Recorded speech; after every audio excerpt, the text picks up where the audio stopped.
राधे मेरी स्वामिनी, मैं राधे को दास। राधे मेरी स्वामिनी, मैं राधे को दास। जन्म जन्म मोहे दीजियो, श्री वृंदावन वास। श्री वृंदावन वास। राधा तू बड़ भागिनी, कौन तपस्या कीन। तीनों लोक के नाथ है, सो तेरों अधीन। सो तेरों अधीन। जय राधा माधव कुंज बिहारी, जय गाइए।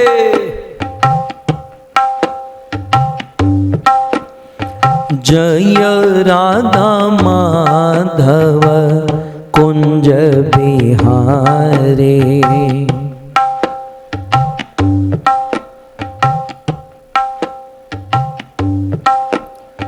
जय राधा माधव कुंज बिहारी।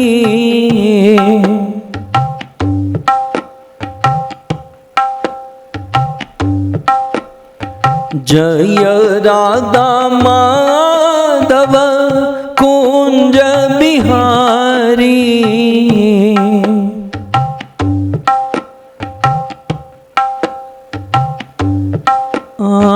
गोपी जनवल्लभ गिरिवरधारी।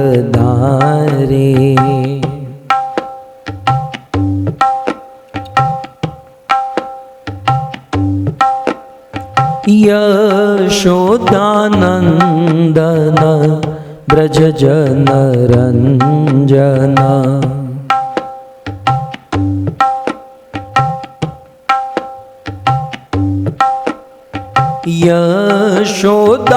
यशोदानंदन ब्रज जन रंजन। भाव से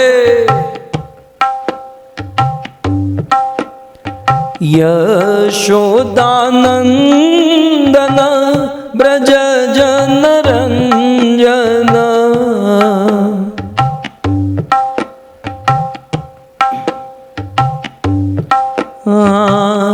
यमुना तीर वनचारी,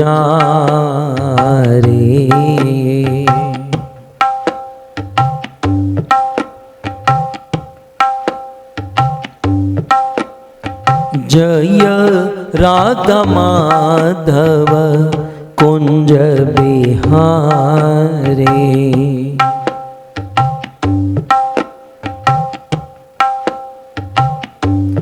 मेरो राधा रमण गिरिधारी,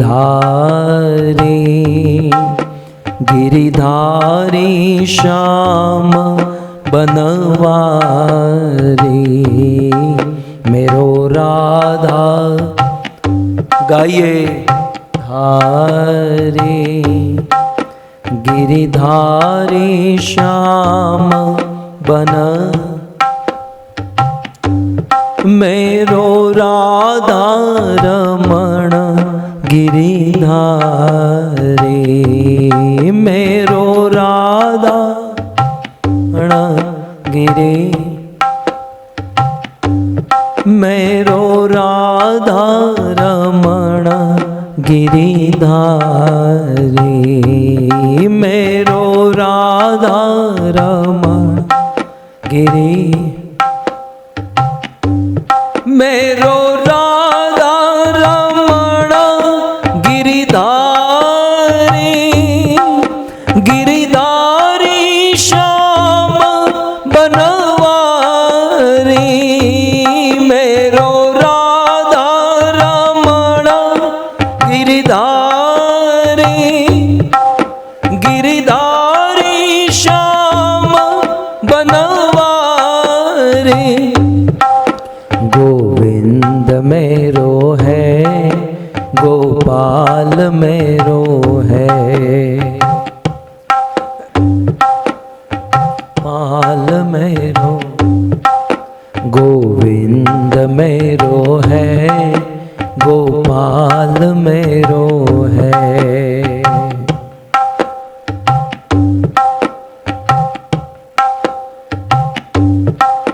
श्री बांके बिहारी नंदलाल मेरो है,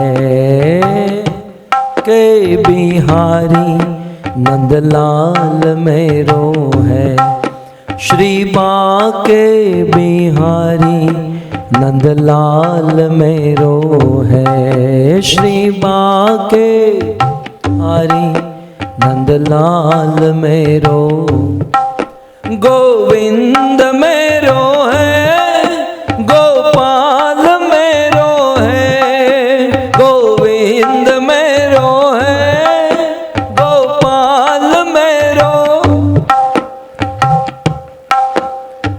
राम कृष्ण हरि, राम कृष्ण हरि, राम कृष्ण हरि, राम कृष्ण हरि, कृष्ण हरि, राम कृष्ण हरि, राम कृष्ण हरि, राम कृष्ण हरि, राम कृष्ण हरि, राम कृष्ण हरि, राम कृष्ण हरि, राम कृष्ण हरि, राम कृष्ण हरि, गाइए कृष्ण हरि,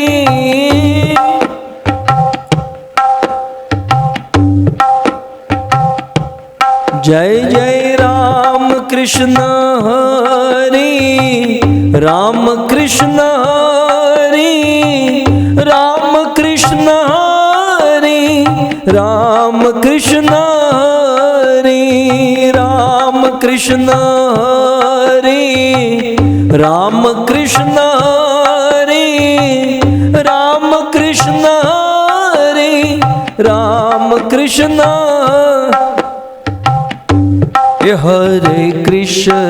हरे कृष्णा कृष्णा कृष्णा हरे हरे,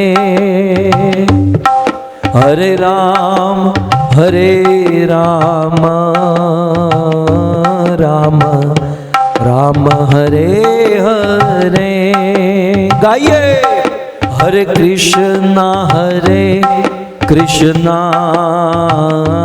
कृष्णा कृष्णा हरे हरे, हरे राम राम राम हरे हरे, हरे कृष्णा कृष्णा कृष्णा हरे हरे, हरे राम राम राम हरे हरे, हरे कृष्णा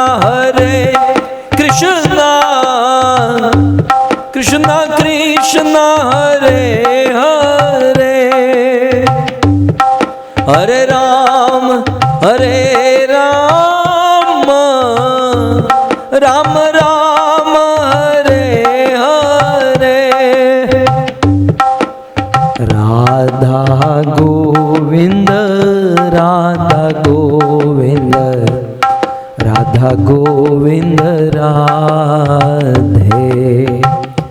राधा गोविंद राधा गोविंद राधा गोविंद जगन्नाथ जगन्नाथ बलदेव जय सुभद्रा जगन्नाथ जगन्नाथ बलदेव जय। हाँ गौरनिताय जय गौरनिताय गौरनिताय जय गौरनिताय गौरनिताय जय गौरनिताय गौरनिताय जय। प्रभुपाद प्रभुपाद प्रभुपाद शिल प्रभुपाद जय प्रभुपाद प्रभुपाद प्रभुपाद शिल जय जय प्रभुपाद प्रभुपाद प्रभुपाद प्रभुपाद जय जय प्रभुपाद प्रभुपाद प्रभुपाद प्रभु। निताय गौर हरि बोल हरि बोल हरि बोल हरि बोल। निताय गौर हरि बोल हरि बोल हरि बोल हरि बोल। युग धर्म हरिनाम संकीर्तन की ग्रंथराज श्रीमद् भागवतम महापुराण की श्रील प्रभुपाद की निताय गौर प्रेमानंदे। यम ब्रह्मा वरुणेन्द्र रुद्रमरुत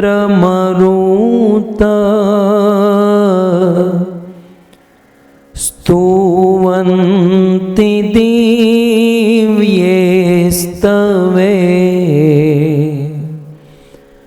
वेदे सांगपद क्रमोपनिषदे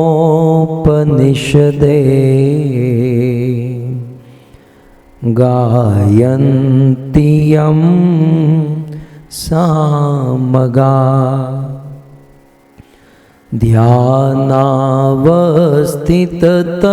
ध्यानावस्थिततद्गतेन मनसा पश्यन्ति यं योगिनो यस्यान्तं न विदुषुरासुरगणा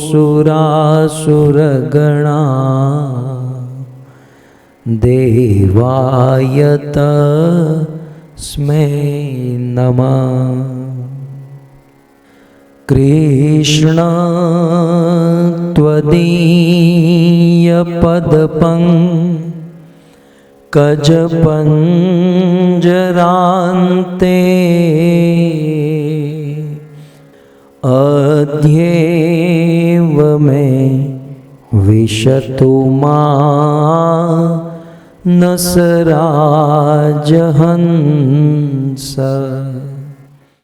प्राणप्रयाणसमये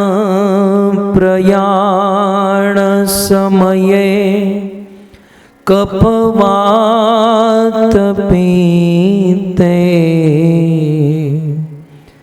कण्ठावरोधनविदो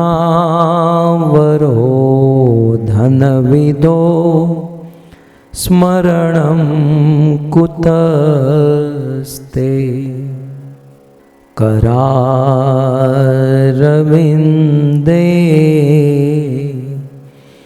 न पदारविन्दं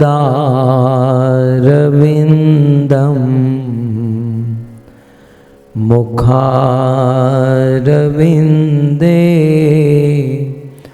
विनिवेशयन्तं।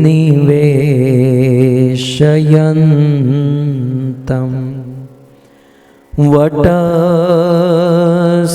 पत्रस्य पुटे शयानं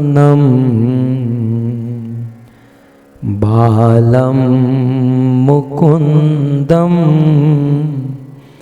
मनसा स्मरामि।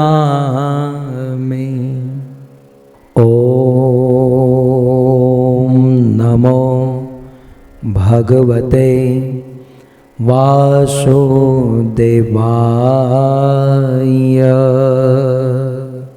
ॐ नमो भगवते वासुदेवाय।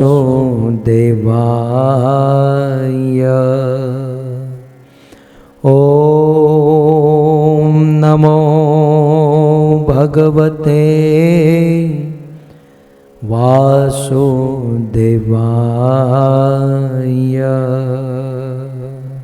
जय जय श्री राधा रमण, जय जय नवल किशोर, जय गोपी चित्तचोर प्रभु, जय गोपी चित्तचोर प्रभु, जय जय माखन चोर, जय जय माखन चोर। श्री कृष्णचंद्र भगवान की, जगत गुरु शील प्रभुपाद की। उपस्थित भगवत कथा अनुरागी पधारे हुए भक्तवृंद, इस सभा को परम सुशोभित करने वाले अंतर्राष्ट्रीय कृष्ण भावनामृत संघ इस्कॉन के वरिष्ठ भक्तगण, दूर दूर से देश विदेश से फेसबुक यूट्यूब आदि के माध्यम से इस कथा का श्रवण करने वाले समस्त श्रोतागण एवं अपने पावन पितृ माता मणिबेन के स्मरण में जीवन जादव जी वधुकुल के इस पूरे परिवार, जिनमें भरत भाई, नयन मंजरी माता जी, विदुर भाई, विदुराणी माता जी, किरीट प्रभु, रेणुका माता जी, भक्ति, रोहित, कृष्णा, संजय और समस्त बाल गोपाल, नारायण, माधवी, हरीशी, आशीष, निखिल, यद्यपि यूके में हैं लेकिन फिर भी परिवार के इतने सुंदर संस्कार हैं कि एक साथ बैठकर भगवत कथा का श्रवण कर रहे हैं। तो आप सभी भक्तों का श्रीमद् भागवत कथा के चतुर्थ दिवस में पुनः एक बार हार्दिक स्वागत एवं आप सब के चरणों में हमारा प्रणाम। श्रीमद् भागवत पितृपक्ष, परम सौभाग्य है कि श्रीमद् भागवत की यह पावन पवित्र कथा हम सब श्रवण कर रहे हैं। ये पवित्र पितृ मास में है।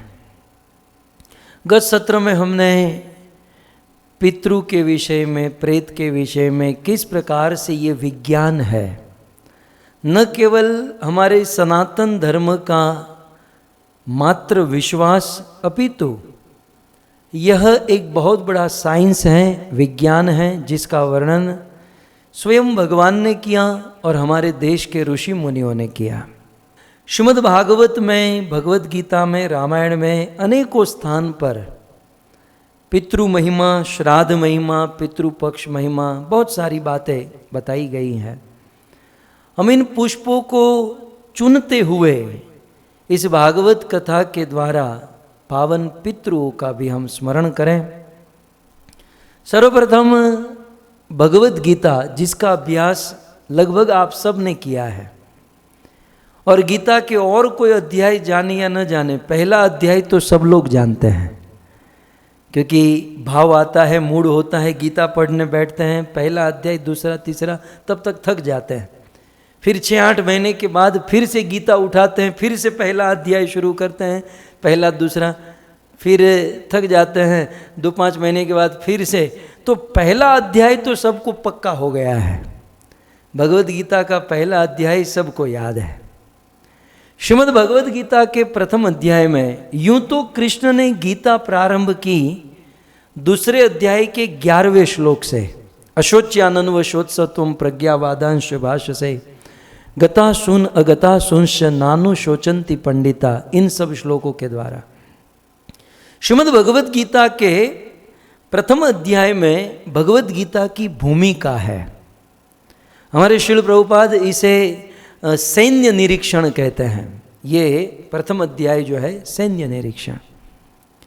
श्रीमद् भगवत गीता के प्रथम अध्याय में आप सब जानते हैं कि कौरव और पांडवों की सेना दोनों आमने सामने खड़ी है। आप इमेजिन कीजिए, और एक और 18 अक्षौणी सेना, 17 अक्षौणी सेना, एक और 11 अक्षौणी सेना, भयंकर दोनों और समुद्र के समान विशाल सेना खड़ी है। और उस सेना के बीच में भगवान कृष्ण अपना दिव्य रथ लेकर अर्जुन को उस रथ में बिठाकर उस पांडवों की सेना में आकर खड़े रह गए। अर्जुन पूर्ण रूप से मतलब उत्साह में था, फॉर्म में था कि भाई युद्ध करना है और जीतना है। अनेकों प्रकार के हथियार, अस्त्र शस्त्र, कवच, भाले सब कुछ लेकर अर्जुन घर से निकला था। और उतने में अर्जुन के मन में क्या मूड हुआ, भगवत गीता में लिखा है, अर्जुन ने कृष्ण से कहा, कृष्ण कृष्ण सेनियोर उभयोर मध्य रथम स्थापित में अच्युत। हे अच्युत, हे कृष्ण, ये दोनों सेनाओं के बीच में मेरा रथ ले जाकर खड़ा कर दो, ताकि मैं देख सकूं कि जिनके साथ युद्ध करना है वो मेरे सामने कौन आए हैं, कौन खड़े हैं। भगवान श्री कृष्ण जैसे एक ड्राइवर, एक नौकर मालिक के कहने पर अपनी गाड़ी घुमा देता है, वैसे भगवान बिल्कुल हाँ मालिक, हाँ सरकार, ऐसे करके कृष्ण बड़े नाटकबाज है। तो वो कृष्ण ड्राइवर के मूड में ड्राइवर की तरह दोनों सेना के बीच में अर्जुन के रथ को खड़ा कर दिया। अब प्रसंग इस प्रकार का है, यूं तो अर्जुन के मन में युद्ध करने का बड़ा संकल्प था, विचार था, इच्छा थी, परंतु अपने विपक्ष को देखकर और अपने विपक्ष में अपने ही स्नेही संबंधी स्वजनों को देखकर अर्जुन का उत्साह टूट गया। और अर्जुन कृष्ण से कहने लगे कि प्रभु, हे कृष्ण, मुझे युद्ध नहीं करना है। कृष्ण और अर्जुन दोनों मित्र थे, और मित्रता के भाव में भगवान कृष्ण ने अर्जुन को कहा कि भाई युद्ध कर ले, युद्ध करने आए हैं तो युद्ध कर लो, ऐसे मित्रता के भाव में। तब अर्जुन भगवान श्री कृष्ण को तर्क देने लगे। अर्जुन के तर्क बड़े महत्वपूर्ण है। अर्जुन ने बहुत सत्संग किया है, अर्जुन जी ने बहुत ज्ञान ग्रहण किया है, भगवत कथाएं सुनी है, शास्त्रों का अध्ययन किया है, और इसीलिए अर्जुन ने भगवान श्री कृष्ण को बहुत सुंदर बात कही जो पितृपक्ष के समय स्मरण करने लायक है। अर्जुन ने कृष्ण से कहा कि कृष्ण कथम न ज्ञेय अस्माभि, हे कृष्ण, चलो ये धृतराष्ट्र के दुर्बुद्धि पुत्र नहीं समझ पा रहे हैं, तो क्या हम लोग नहीं समझ पाएंगे? कथम न ज्ञेयम अस्माभि पापद अस्मान निवर्तितुम, क्या हम लोग अपनी बुद्धि से ये समझ नहीं सकते कि इस पाप को छोड़ देना चाहिए और इस युद्ध को रोक लेना चाहिए? कृष्ण, मेरी इच्छा है कि मैं ये युद्ध करना नहीं चाहता, क्योंकि कृष्ण, यह युद्ध करने से कुलक्षय कृतम दोषम, कुल के क्षय होने का दोष लगेगा। अर्जुन जैसे महान भक्त भगवान श्री कृष्ण से कहते हैं कि अपने परिवार, अपने समाज, अपने कुल का क्षय होने का दोष हमें लगेगा। मानो भगवान कृष्ण कहे कि भाई इस कुल का क्षय कैसे होगा? तब अर्जुन कहते हैं कि कुलक्षये प्रणश्यन्ति कुल धर्मा सनातना, धर्मे नष्टे कुलम कृष्यत अधर्मो अभिभवात्युतः। जब हम युद्ध करेंगे, युद्ध करने से यहाँ पर अनेकों पुरुष मारे जाएंगे, और जब पुरुष मारे जाएंगे तब स्त्रियां विधवा हो जाएगी, बच्चे अनाथ हो जाएंगे। और जब समाज में, परिवार में या कुल में जब कोई बड़ा व्यक्ति नहीं होता है, जब कोई बुजुर्ग नहीं होता है, तो वह कुल, वह समाज अनकंट्रोल्ड हो जाता है। और ऐसे अनकंट्रोल्ड समाज में बहुत बड़ी आपत्ति आकर खड़ी रह जाएगी। अधर्म को प्रवेश करने में देरी नहीं लगेगी। अधर्म तो चाहता ही है कि मैं प्रवेश करूं, परंतु जब तक कुल की रीति रिवाज, विधि विधान उपस्थित है, तब तक अधर्म की ताकत नहीं। लेकिन हम युद्ध करेंगे, ये बुजुर्ग मारे जाएंगे और अधर्म प्रवेश करेगा। और अधर्म कैसे प्रवेश करेगा? अर्जुन ने बहुत सुंदर कहा, अधर्म अभिभवात कृष्ण। हे कृष्ण, अधर्म का पहला वार, अधर्म का पहला तीर कहां पर होता है? प्रदुष्यंती कुल स्त्रिय। अधर्म का पहला वार स्त्रियों के ऊपर होता है। बहुत सुंदर। अर्जुन अंत में कहते हैं, कृष्ण पूछते हैं कि अर्जुन, इतना ज्ञान कहाँ से आया, ये सब कहाँ सुना? तो अर्जुन कहते हैं, इति सुश्रुम, ये सब मैंने कथाओं में, प्रवचन में सुना है। क्या सुना? अधर्म अभिभवात कृष्ण। है कृष्ण, जब अधर्म अभिभवित हो जाएगा तो प्रदुष्यंती कुल स्त्रिय, तो कुल की जो स्त्रियां हैं वो प्रदूषित हो जाएगी। और स्त्रीषु दुष्टासु वाष्णेय, और कुल की स्त्रियों में जब अधर्म आ जाएगा तो जायते वर्ण संकर, तो उन स्त्रियों से जो बच्चे उत्पन्न होंगे वो वर्ण संकर बच्चे उत्पन्न होंगे। यहाँ पर एक बात बहुत सुंदर हमारे लिए समझने लायक है कि पूरे कुल, परिवार और समाज का आधार स्त्रियों के ऊपर डिपेंड करता है। घर पर पुरुष यदि भजन करे न करे, लेकिन स्त्री यदि भजन करती है, क्योंकि घर के सभी सदस्य कहीं ना कहीं से स्त्री से कनेक्शन में होते हैं। घर के लोगों को भोजन तो खाना होता है, एटलीस्ट भोजन उस स्त्री के हाथों से बनाया हुआ खाते हैं।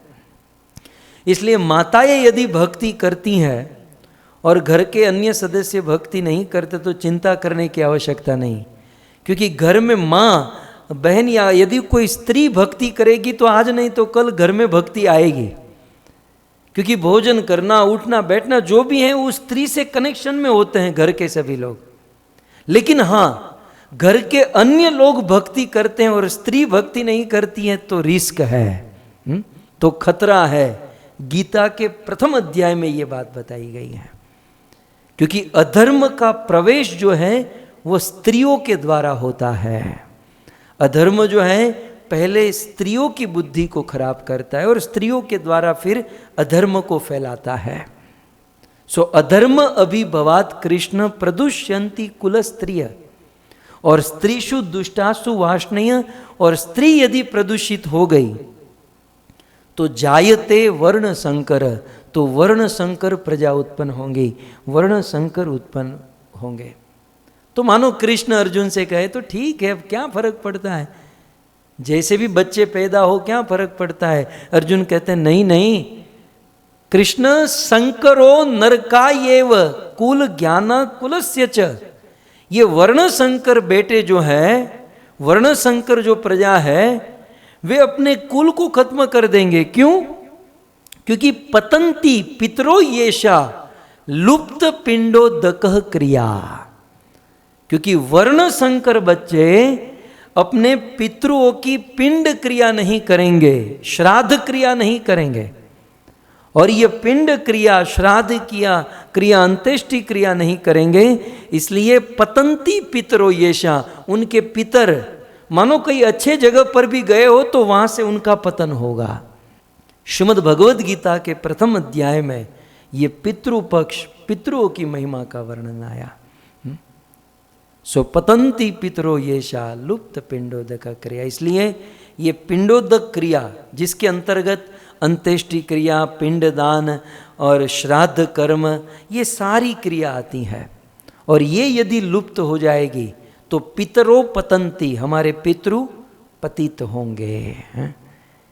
इसलिए भक्तों, आत्मा स्वतंत्र है, लेकिन माता पिता ने हमें जन्म दिया है, इसलिए कुछ हद तक हमारा उनसे कनेक्शन है।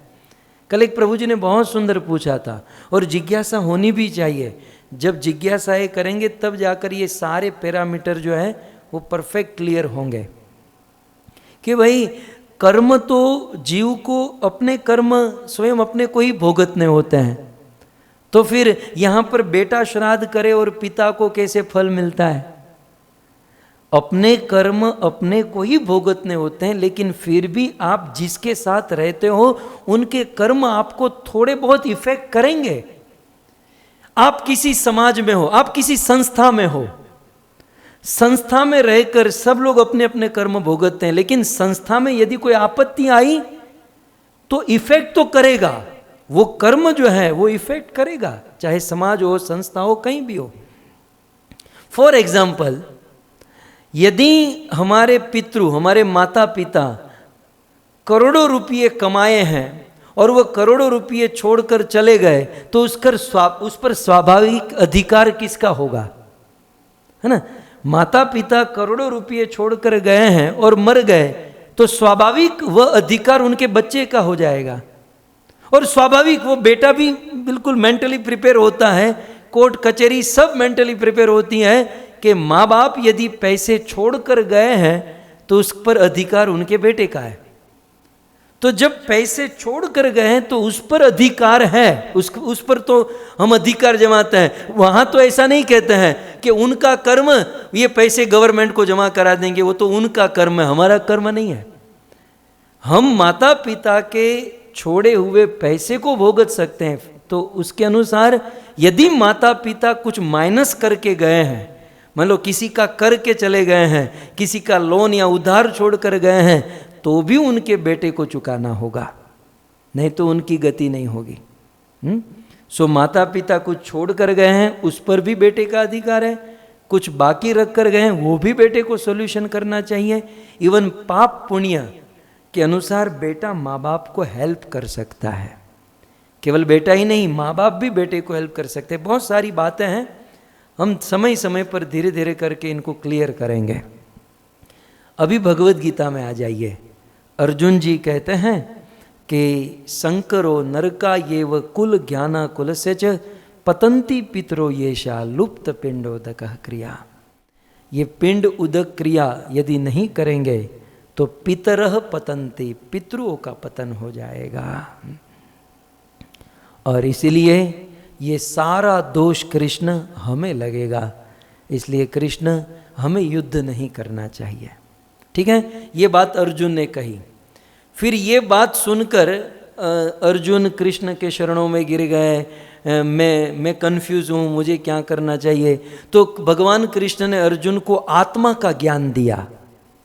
अर्जुन का ये जो नॉलेज है ये धर्म का नॉलेज है, और भगवान श्री कृष्ण ने परम धर्म का ज्ञान दिया। अर्जुन यहाँ पर जो बात की है वो शरीर के लेवल की बात की है, और भगवान श्री कृष्ण ने भगवत गीता में जो बात बताई वो आत्मा के धर्म की बात बताई। कंफ्यूज नहीं होना चाहिए, दोनों सही है। कैसे? भगवान श्री कृष्ण ने आत्मा का धर्म निभाने की चर्चा की, अर्जुन ने शरीर के धर्म निभाने की चर्चा की। और भक्तों, शुरुआत में गीता में अर्जुन ने कहा कि लुप्त पिंडोदक क्रिया ये सब करनी चाहिए। फिर बीच में कृष्ण ने कहा कि जीव अकेला है, आत्मा अकेली है, आत्मा स्वतंत्र है, ये सारा ज्ञान दिया। और फिर प्रसंग किस प्रकार से चला? अर्जुन का मोह दूर हुआ और अर्जुन ने उस कुरुक्षेत्र के रणभूमि में भयंकर युद्ध किया, और उस युद्ध में अर्जुन के बहुत सारे पितामह भीष्म, गुरु द्रोणाचार्य, ये सब लोग मारे गए। अब चलिए भागवत में क्रम के अनुसार, अब जो भगवान श्री कृष्ण अर्जुन को कहे हैं कि अर्जुन ये तुम्हारी बात जो है ना लौकिक धर्म की है, हमें परम धर्म का पालन करना चाहिए, बिल्कुल सत्य बात है।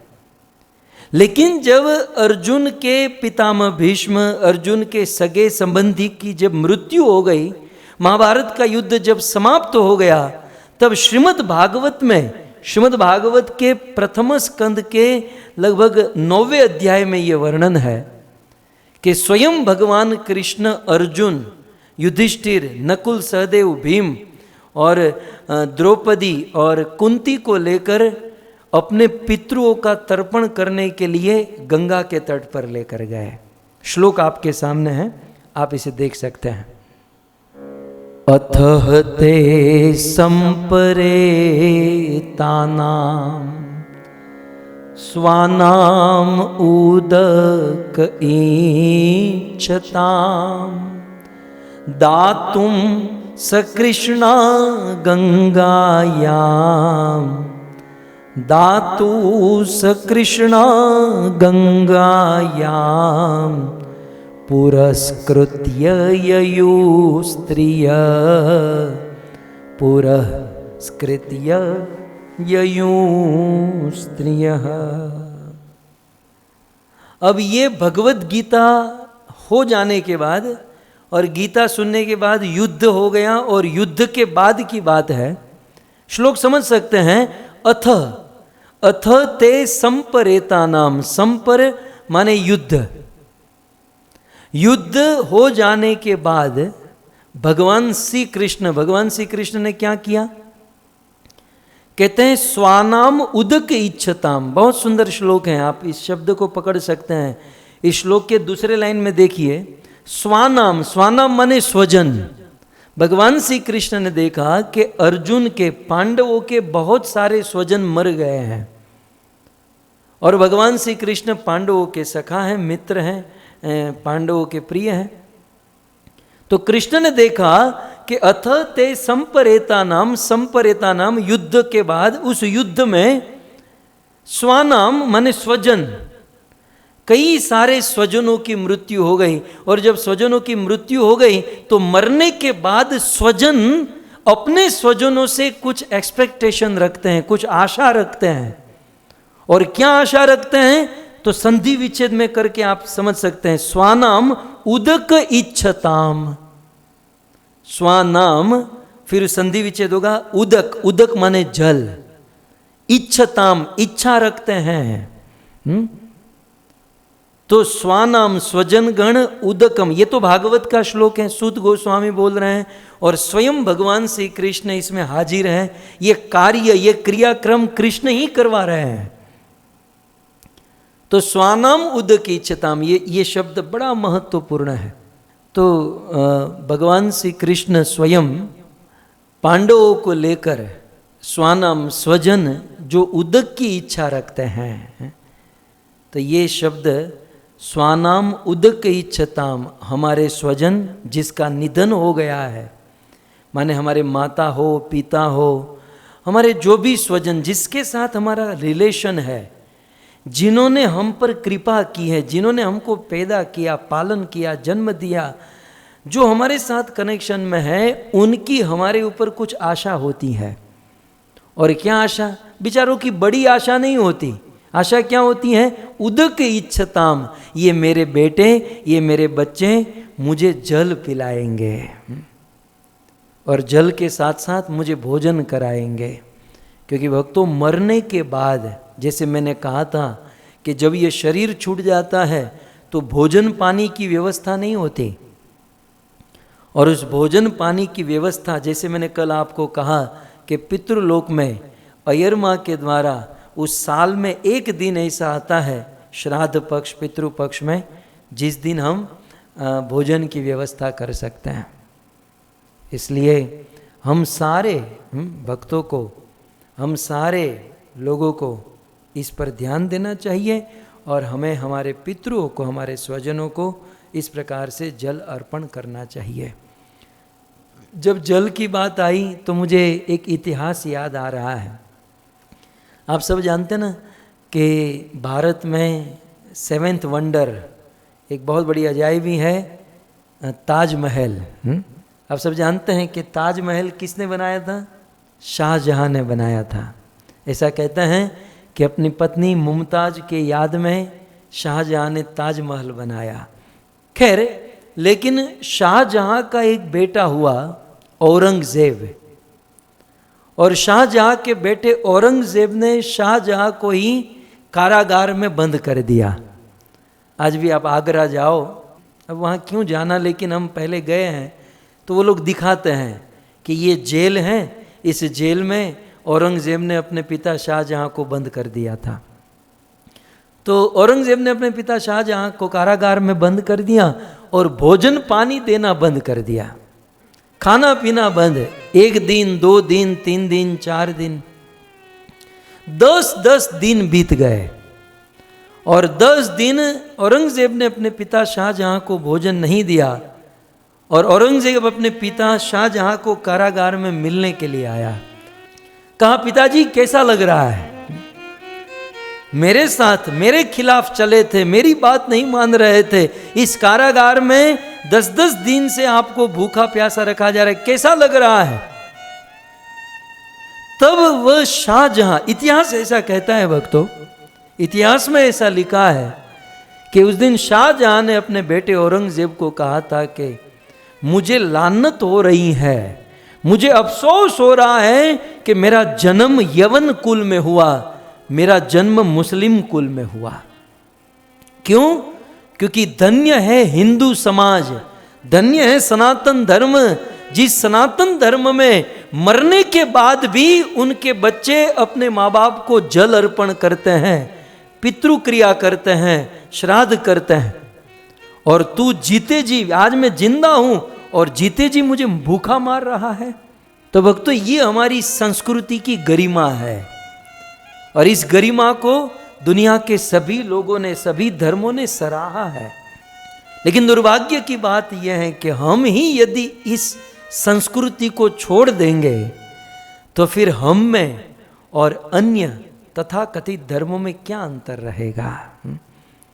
इसलिए स्वानाम उदक इच्छताम, हमारे स्वानाम, हमारे स्वजन उदक जल तर्पण की इच्छा रखते हैं। इसलिए भगवान श्री कृष्ण ने क्या किया? दातुम स कृष्ण गंगायाम पुरस्कृत्य ययु स्त्रियः, अनेकों स्त्रियों के साथ, द्रौपदी, माँ कुंती और पांडवों के साथ भगवान श्री कृष्ण गंगा के तट पर उनको लेकर गए। ते निनो निनियोदकम सर्वे विलप्य च भृशम पुनः आप्लुता हरिपादाब्ज रजपूत सरि जले। स्वयं भगवान श्री कृष्ण ने अपने हाथों से वैदिक मंत्रों का उच्चारण किया और पांडवों के हाथों से, अर्जुन के हाथों से पितृ क्रिया करवाई। प्रसंग आया इसलिए कह दूं कि उस समय देवी कुंती ने युधिष्ठिर महाराज को साइड में बुलाकर कहा कि बेटा युधिष्ठिर, तुम अपने स्वजनों की क्रिया कर रहे हो तो कर्ण को भी जल अर्पण कर दो। युधिष्ठिर महाराज ने कहा कि मां, कर्ण को जल क्यों? कर्ण हमारा स्वजन थोड़ी ना है, यहां तो स्वजनों की बात चल रही है। स्वानाम, स्वानाम माने अपने स्वजन हमारे हाथों से ग्रहण करेंगे, कर्ण हमारा स्वजन थोड़ी ना है। जब इस प्रकार युधिष्ठिर महाराज ने मना किया तब देवी कुंती ने यह भेद खोला कि बेटा, बहुत बड़े राज की बात मैंने आप लोगों से छिपा कर रखी। ये कर्ण कोई सूत पुत्र नहीं, कर्ण कोई पराया नहीं, कर्ण मेरा बेटा है और तेरा बड़ा भाई है। अब आप विचार कीजिए कि पूरा महाभारत अब समाप्त होने को आ रहा है, कुंती ने ये राज की बात पूरे महाभारत में कभी नहीं खोली, किसी को देवी कुंती ने यह बात नहीं बताई। ध्यान से सुनिएगा, ये बहुत बड़ा राज देवी कुंती ने अपने हृदय में दबा कर रखा। लेकिन स्वानाम उदक इच्छताम, जब जल अर्पण करने की बात आई, पितृक्रिया करने की बात आई, पिंडदान और श्राद्ध करने की बात आई, तब देवी कुंती ने इस राज को खोला, इस भेद को खोला। क्योंकि देवी कुंती भी इस सिद्धांत को जानते थे कि मरने के बाद यदि हम अपने स्वजन को ये जल अन्न अर्पण नहीं करेंगे तो पतंती पितरो येषा, उन पितरों का, उन स्वजनों का पतन होगा, वे दुखी होंगे, वे कष्ट भोगतेंगे। इसलिए स्वयं भगवान कृष्ण भगवद गीता में आत्मा का ज्ञान प्रदान किए हैं।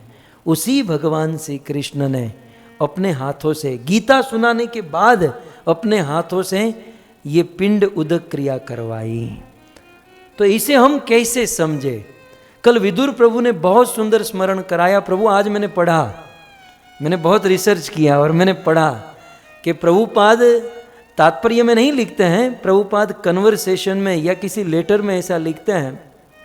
ध्यान से सुनिएगा, एज इट इज़ में प्रभुपाद के शब्द, वैसे इंग्लिश में थे, मुझे इतना इंग्लिश आता नहीं है, लेकिन जो जितना बहुत समझा, शिल प्रभुपाद कहते हैं कि दो चीज़ होती हैं कि एक तो हम सांसारिक समाज में रहते हैं और दूसरा होते हैं वैष्णव।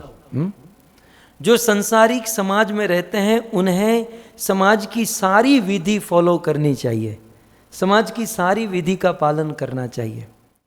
लेकिन जो वैष्णव हो चुके हैं, जो विष्णु के हो चुके हैं, उसे वही विधि भगवान विष्णु के लिए फॉलो करनी चाहिए और उसमें तनिक भी खामी नहीं होनी चाहिए, कमी नहीं होनी चाहिए। शिल प्रभुपाद जी के इस शब्द को हम एज इट इज समझे तो हम समझते हैं कि हम वैष्णव हैं, हम भक्त हैं, तो हमको ये सब लौकिक विधि फॉलो करने की आवश्यकता नहीं है। परंतु प्रभुपाद की बात को गंभीरता से हम यदि समझे तो प्रभुपाद जी ने कहा कि वैष्णव किसे कहते हैं? वैष्णव वो हैं जिनके मन में विष्णु के अलावा और कुछ नहीं है। वैष्णव वो है जो निरंतर अपने जीवन की प्रत्येक एक्टिविटी भगवान विष्णु के लिए करते हैं। तो शिल प्रभुपाद जी का यह स्टेटमेंट हमें गंभीरता से स्वीकार करना चाहिए कि यदि हमारे जीवन की प्रत्येक एक्टिविटी भगवान विष्णु के लिए है, तब ये सारी क्रिया जो है भगवान विष्णु कर लेते हैं, ये सारा जिम्मा भगवान विष्णु का हो जाता है। लेकिन यदि हमारी भक्ति पूर्ण रूप से 100% नहीं है, तो जब तक हम शुद्ध भक्ति नहीं करते, शुद्ध भक्ति के स्तर पर नहीं पहुंचते, तब तक हम सबको ये सारी क्रियाएं करनी चाहिए जो भगवान श्री कृष्ण ने स्वयं बताई और कृष्ण ने स्वयं सिखाई। तो इस विधि का हमें पालन करना चाहिए। तो कुल मिलाकर भगवत गीता और भागवत के इस एक प्रसंग को लेकर आज के दिन को हम प्रारंभ करें कि सुंदर गीता और भागवत में पितृ को जल और तर्पण करने की महिमा बताई गई हैं।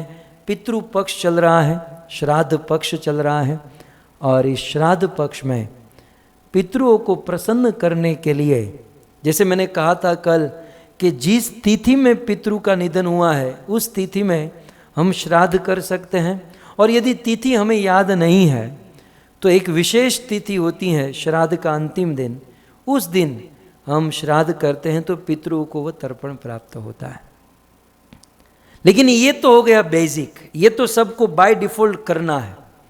लेकिन यदि हम चाहे कि हमें इससे भी ज़्यादा हमारे पितरों के लिए कुछ करना है, क्योंकि हमारे पितरों ने हमारे लिए कितना किया, हमारे पितरों ने हमें बेसिक नहीं दिया, हमें अच्छे से अच्छी एजुकेशन, अच्छे से अच्छे भोजन, अच्छे से अच्छे, हमें सब कुछ अच्छा दिया। तो बेटे का भी कर्तव्य होता है कि हम हमारे पितरों को सबसे अच्छी वस्तु प्रदान करें। तो एक तो हो गया अपने पितरों के लिए यदि हम कुछ करना चाहते हैं तो इस पितृ पक्ष में श्राद्ध, और दूसरा यदि हम हमारे पितरों को पूर्ण प्रसन्न करना चाहते हैं, ऐसा प्रसन्न कि पितृलोक में वह नाचे, फेस्टिवल मनाए, तो हमें क्या करना चाहिए? तो यहाँ पर पद्म पुराण में यह बहुत सुंदर श्लोक श्री व्यास मुनि लिखते हैं, मैं आपके बीच में रखूं, इसका हम आस्वादन करें। आख्यान में तत् परमं पवित्रं श्रुतं सकृद्वे विददेहदोधम् श्राद्धे प्रयुक्तं पितृतृप्तिमावहे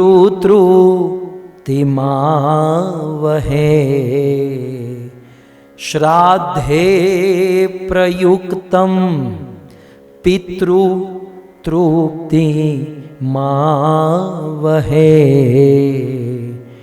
नित्यं सुपाठाद् अपुनर्भवं च नित्यं सुपाठादपुनर्भवं च।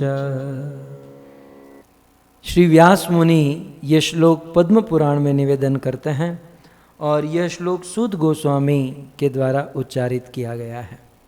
आख्यानम एतत् परमम पवित्रम। वैसे तो ये श्लोक जो है ना श्रुति फल है, ये पूरी कथा के पीछे मतलब 80 श्लोक के बाद ये श्लोक आने वाला था, लेकिन मैंने पहले ही ले लिया ताकि हम सिंसियर होकर इसे सुने।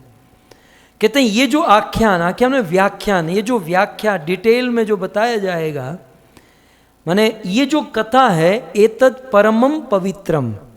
अब आज से ये जो कथा शुरू होने जा रही है, ये कथा कैसी है? परमम पवित्रम, परम पवित्र कथा है।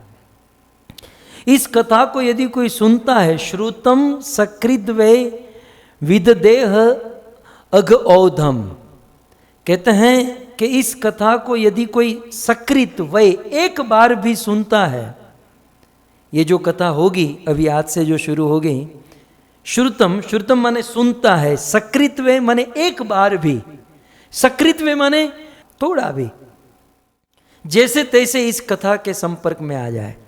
देखो ये कथा बड़ी सुंदर है। कहते हैं श्रुतम सकृत वे विदहेत, दहेत माने दहन करना, जलाना, दहेत माने जलाना, दहन करना, और विदहेत माने विशेष रूप से दहन करना।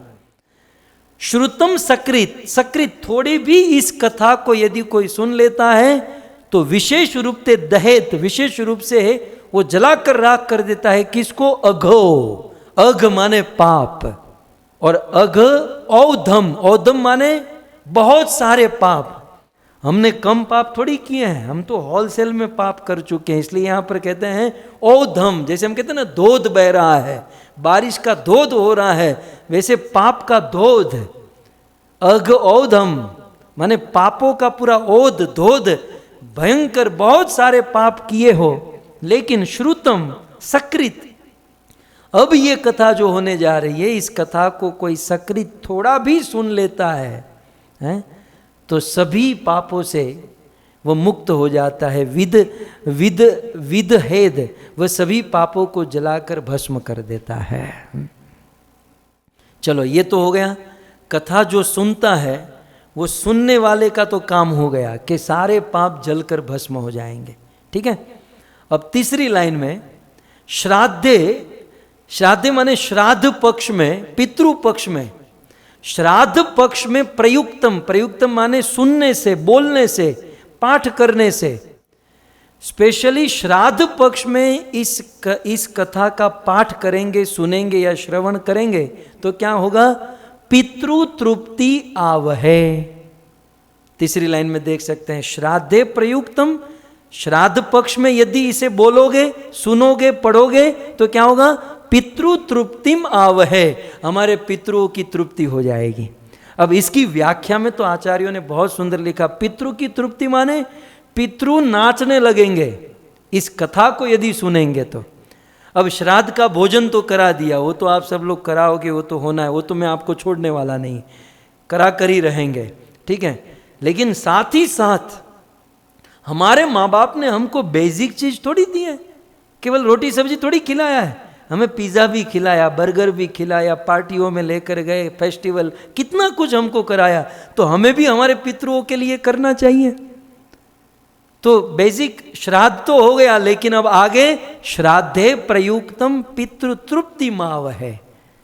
पितृ जहां पर पितृलोक में हैं वे तृप्त होते हैं। और इतना ही नहीं, अब देखो दूसरी लाइन हमारे लिए कही गई, सुनने वाले बोलने वालों के लिए, तीसरी लाइन पितरों के लिए कही गई। अब चौथी लाइन जो है ना, ये दोनों के लिए है, हमारे लिए और पितरों के लिए। क्या है कि बोले नित्यम सुपाठाद अपुनर्भवम च, यदि कोई इस कथा का नित्य पाठ करेगा, नित्यम सुपाठा, सु माने सुंदर रूप से, ऐसे सोते हुए, जबकि मारते हुए, खाते हुए, पीते हुए, चलते हुए नहीं, यहाँ पर सुपाठा मतलब सुंदर ढंग से, मतलब सो नित्यम सुपाठात, यदि नित्य रूप से इस कथा को कोई सुनेगा तो अपुनर्भवम च, तो उसका पुनर्भव अर्थात इस संसार में पुनर्भव, इस भवसागर में उसको पुनः नहीं आना पड़ेगा।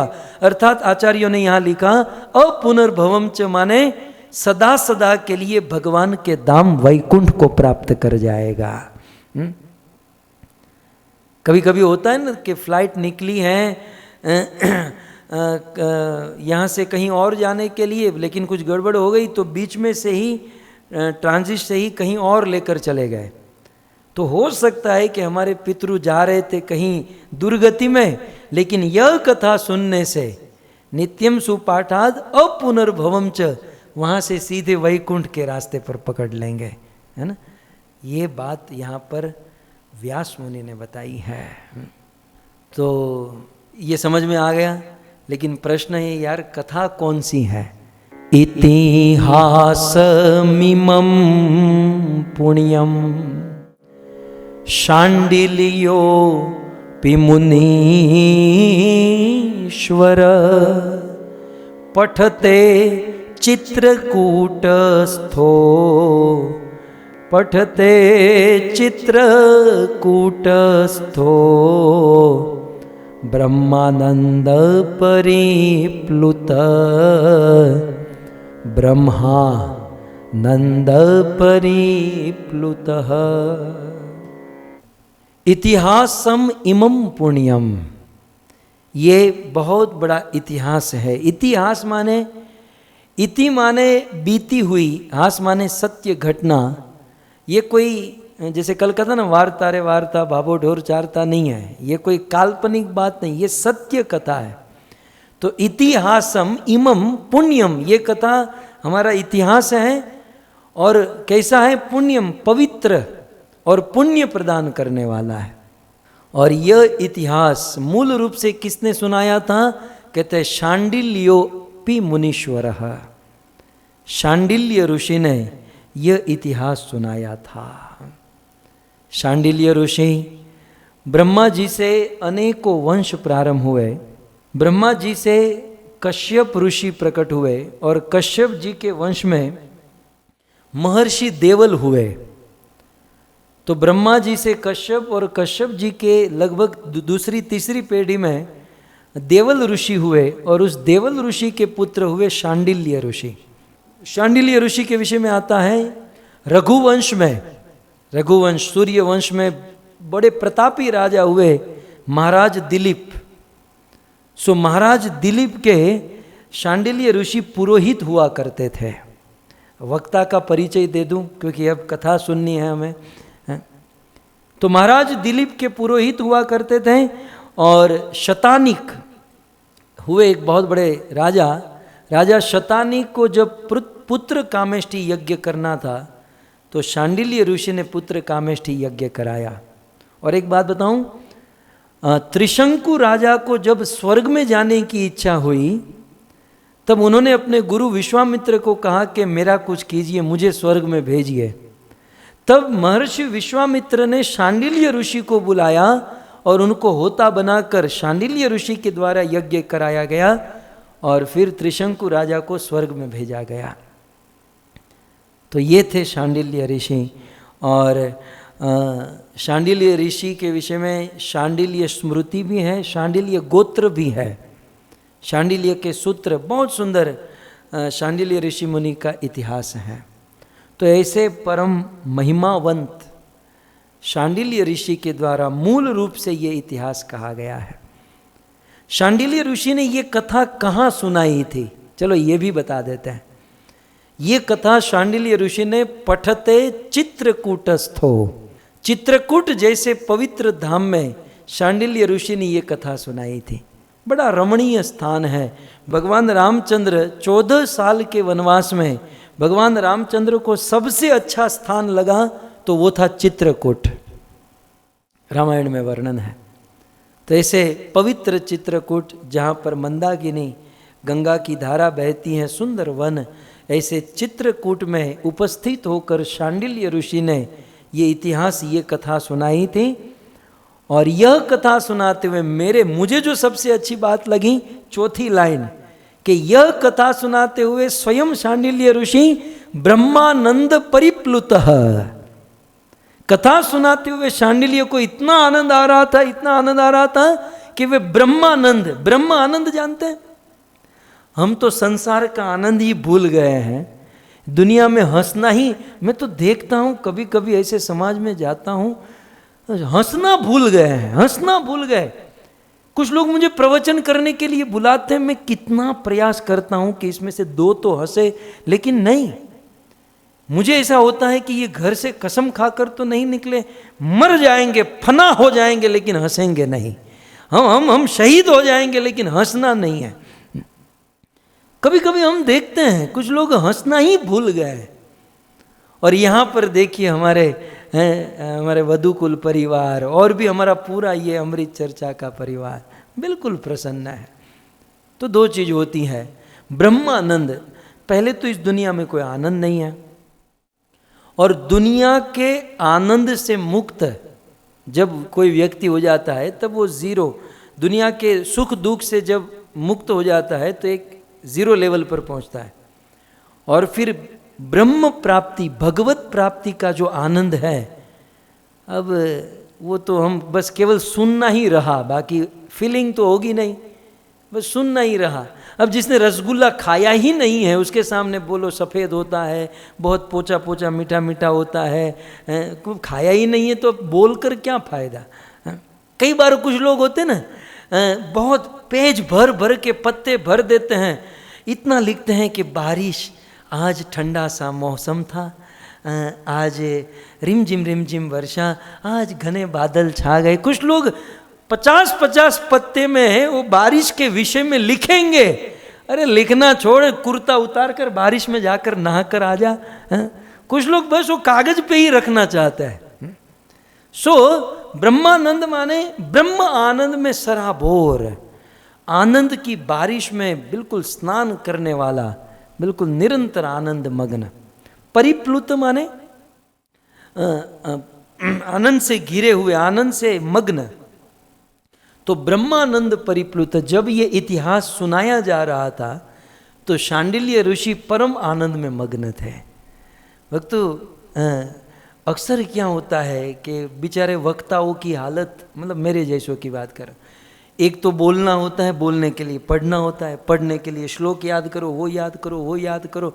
अब याद करना, बेचारा याद करे, फिर याद किया हुआ बोलना है, तो बेचारा उसी में फंसा रहता है कि मुझे ये बोलना है, ये याद किया, ये श्लोक, ये वो। उसमें क्या होता है, वो दूसरों को सुना तो देता है, लेकिन न आनंद खुद ले पाता है, न दूसरों को आनंद दे पाता है। इसलिए वक्ता को चाहिए, ये तो मैं मेरे लिए शिक्षा ले रहा हूं, वक्ता को चाहिए कि खूब स्वयं आनंद करे और दूसरों को आनंद कराए। ब्रह्मानंद परिप्लुत।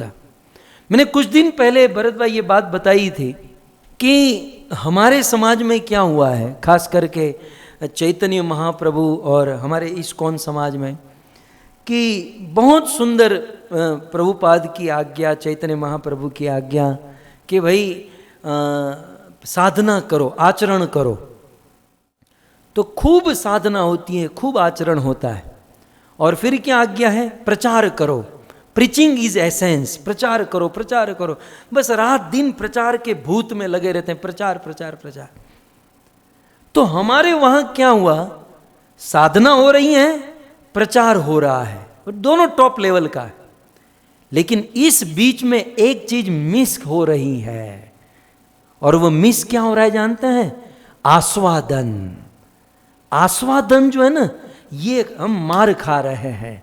साधना कर रहे हैं, प्रचार कर रहे हैं, लेकिन प्रचार करने से पहले स्वयं आस्वादन करना चाहिए। भक्तों, ये श्लोक घंटों भर तक ऐसे मैं लेकर बैठा रहता हूं, घंटों भर इस पर विचार मनन, और खुद अपने आप में हंसता हूं, अपने आप में रोता हूं, खुद आनंद करता हूं। अब जब हम स्वयं आनंद नहीं किए तो दूसरों को क्या खाक आनंद करा सकेंगे।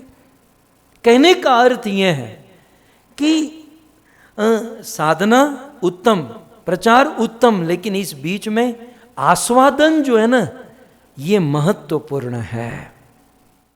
हमें आस्वादन करना चाहिए। अब मुझे बताइए कि पेपर में हमने पढ़ा है कि भाई रसगुल्ला ऐसा होता है, रसगुल्ला ऐसा होता है, रसगुल्ला ऐसा होता है, ये पढ़कर यदि एक्सप्लेन करना हो तो हम क्या कर पाएंगे। लेकिन रसगुल्ला खुद खाया है और फिर एक्सप्लेन करना हो तो तोड़ डालेंगे, सामने वाले का हृदय फनाह कर देंगे, खुद खाया है तो। बाकी पेपर में पढ़ा है रसगुल्ला सफेद होता है, ये पड़ा हुआ तोते की तरह वहां सामने बोल देंगे हैं? लेकिन स्वयं खाकर जो बोलना है ना, ये कुछ अलग होता है। इसलिए ब्रह्मानंद परिप्लुत इस शब्द का आधार लेकर एक सिद्धांत बता रहा हूं, आस्वादन करना चाहिए। कृष्ण इस धरती पर क्यों आए? हमारे भगवान बड़े स्वार्थी, अंदर की बात कोई सुन नहीं रहा, इसलिए कह रहा हूं। चैतन्य महाप्रभु क्यों आए? कृष्ण क्यों आए? ये तो बाहर की, ये तो बाह्य कारण है ना, बहिरंग कारण, लोगों के ऊपर कृपा करने और प्रेम भक्ति का दान देने के लिए बहिरंग। अंतरंग कारण क्या है? श्री राधाया प्रणय महिमा कीदृशो वान येव, राधा के प्रेम की महिमा, राधा का आस्वादन, राधा को मुझे देखने में क्या आनंद आता है। स्वयं कृष्ण को लोभ हो गया कि यार मुझे जितना आनंद नहीं, उससे ज्यादा आनंद तो राधा ले रही है, मेरे भक्त ले रहे हैं। तो मेरे भक्त मुझे देखने में क्या आस्वादन, क्या टेस्ट ले रहे हैं, मुझे वो टेस्ट लेना है। और इसीलिए भगवान कृष्ण चैतन्य महाप्रभु के रूप में आए। चैतन्य महाप्रभु आस्वादन की मूर्तिमान रूप है। श्री चैतन्य महाप्रभु से बहुत कुछ सीखे, लेकिन सबसे बड़ी चीज सीखने लायक आस्वादन। महाप्रभु ने आस्वादन किया, ज्यादा भीड़ जमा नहीं की। श्रीवास आंगन में क्या किया महाप्रभु ने? कुछ भक्तों को लेकर रात भर आस्वादन करते थे।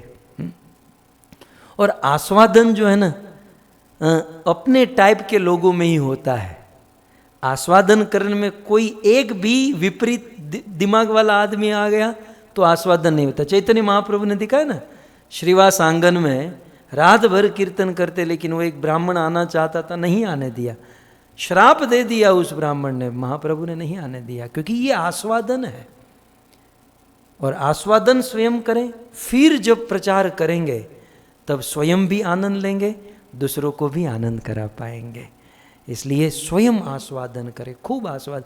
हमारे गुरुजी परम पूज्य राधा गोविंद गोस्वामी महाराज कहते थे, ये उनके एज इट इज शब्द है, बोले हलवाई की तरह, हलवाई जानते ना, हलवाई माने वो कुक, माने कैटरिंग वाले जो होते हैं ना, कैटरिंग वाले जो भोजन बनाते हैं।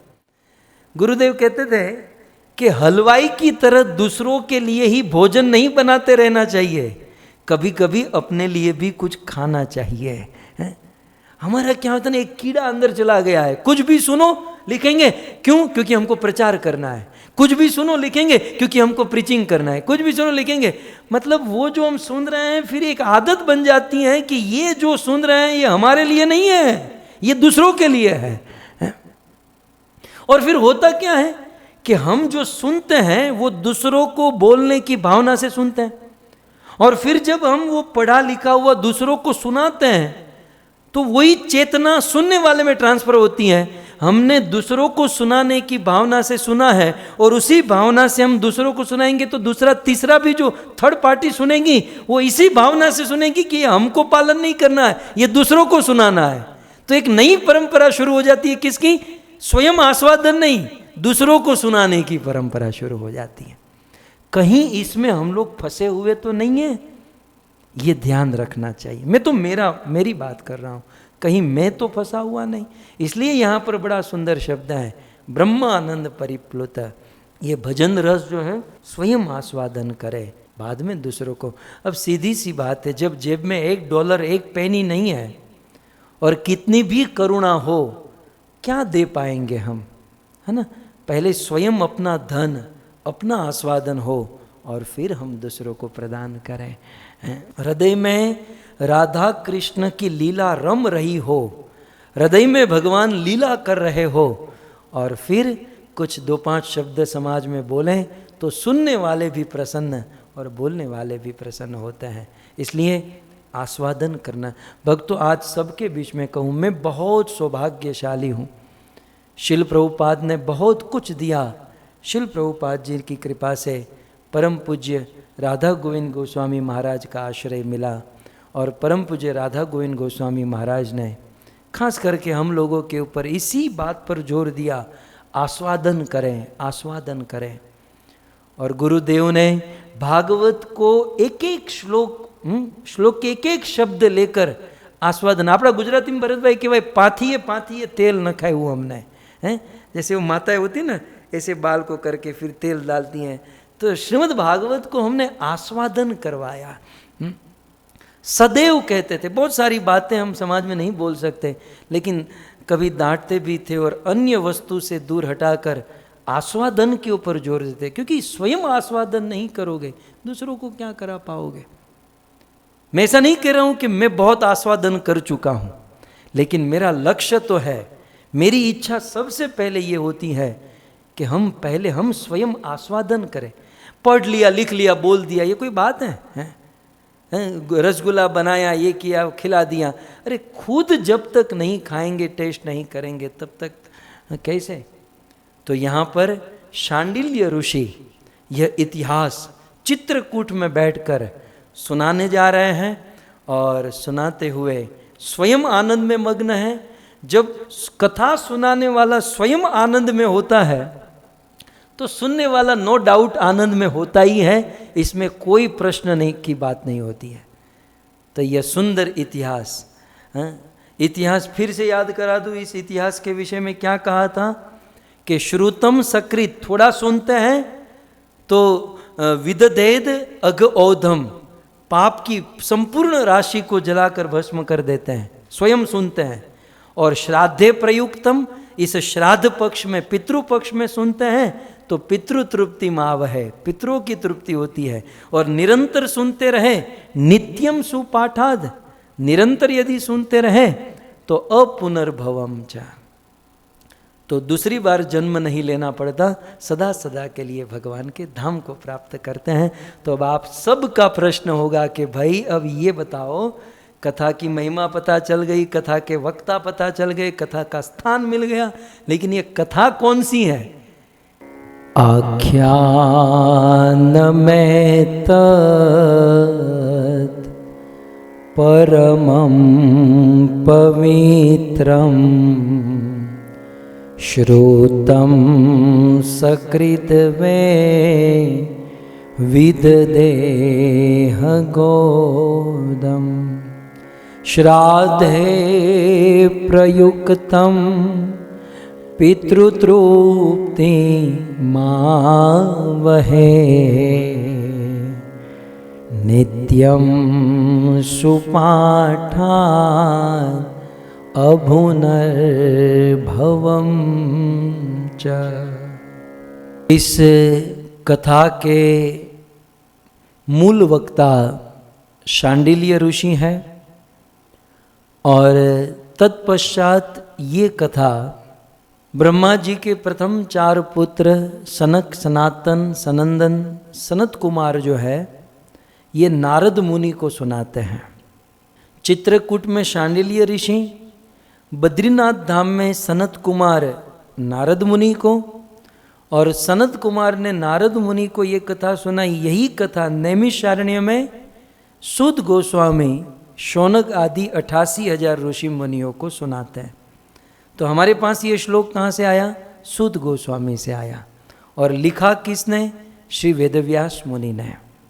तो इस कथा, ये पवित्र कथा है और सुनने से पापों से मुक्त, एक बार सुनेंगे पापों से मुक्त, श्राद्ध के समय सुनेंगे तो पितृतृप्ति, और नित्यम, ये नित्य शब्द भी बड़ा महत्वपूर्ण है कि इस भागवत को, इन कथाओं को एक बार सुनकर छोड़ नहीं देना चाहिए। भक्ति के ये जो क्रियाकलाप है, भक्ति के ये जो कार्य है, ये नित्य करने की बड़ी महिमा है। सो भक्ति के क्रियाकलाप कार्य नित्य, भगवद गीता में भी कृष्ण कहते ना, नित्य युक्त उपासते तेषाम सतत युक्ता नाम। कृष्ण गीता में भी बार बार इसी बात पर हैमरिंग करते हैं कि सतत रूप से, नित्य रूप से, क्योंकि क्या है ना, जीव का स्वभाव है, राजसिक स्वभाव होने के कारण किसी भी कार्य को शुरू तो कर देता है, लेकिन उसे निभाने में बड़ा कष्ट होता है, इसलिए निभा नहीं पाता है। इसलिए शुरू कर देते हैं, कुछ समय के बाद बंद कर देते हैं। नित्यम। अभी कौन सा मास चल रहा है? भाद्र के बाद भाद्र पूर्णिमा हुई ना अभी, तो इसके पहले श्रावण था, ठीक है। હવે થોડું ગુજરાતીમાં કહીશ તો મજા આવશે। તો આપણા શ્રાવણ મહિનામાં આ માતાઓ બહેનો શિવજીની કેટલી પૂજા કરે हैं। श्रावण महीना में शिवजी एक सेकंड फ्री न होए, शिवजी की निरंतर पूजा चलती रहती है। दूध चढ़ाओ, बिलीपत्र चढ़ाओ, निरंतर। श्रावण महीने में आप देखोगे शिवजी के मंदिर में लाइन लगी रहती है। અને આજે જ તમે शिवजीના મંદિરે જઈને જો, ચકલી નહીં ફરકતી હોય, एक कौवा भी नहीं उड़ रहा होगा कि भाई जाकर श्राद्ध करके आए। तो बस ये भक्ति केवल श्रावण महीने के लिए थी। एक बार एक संत बहुत सुंदर सुना रहे थे कि श्रावण महीने में शिव जी की बड़ी सेवा हुई, बड़ी सेवा हुई। और होता क्या है, जब बहुत सेवा होती है ना, फिर एक आदत सी हो जाती है कि भाई दूध से अभिषेक करो, ये करो। तो जैसे ही श्रावण महीना खत्म हुआ, सब रफू चक्कर।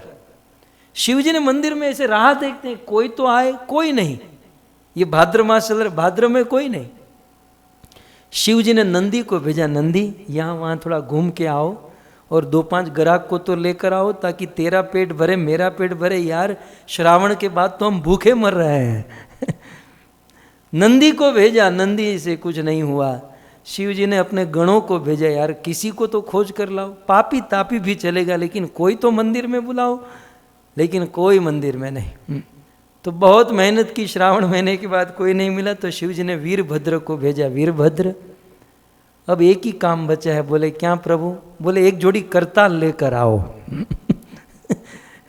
અને વીરભદ્રએ શિવજીના હાથમાં કરતાલ આપી, અને શિવજીએ કરતાલ વગાડીને ગાયું, કોઈ કોઈનું નથી રે, કોઈ કોઈનું નથી।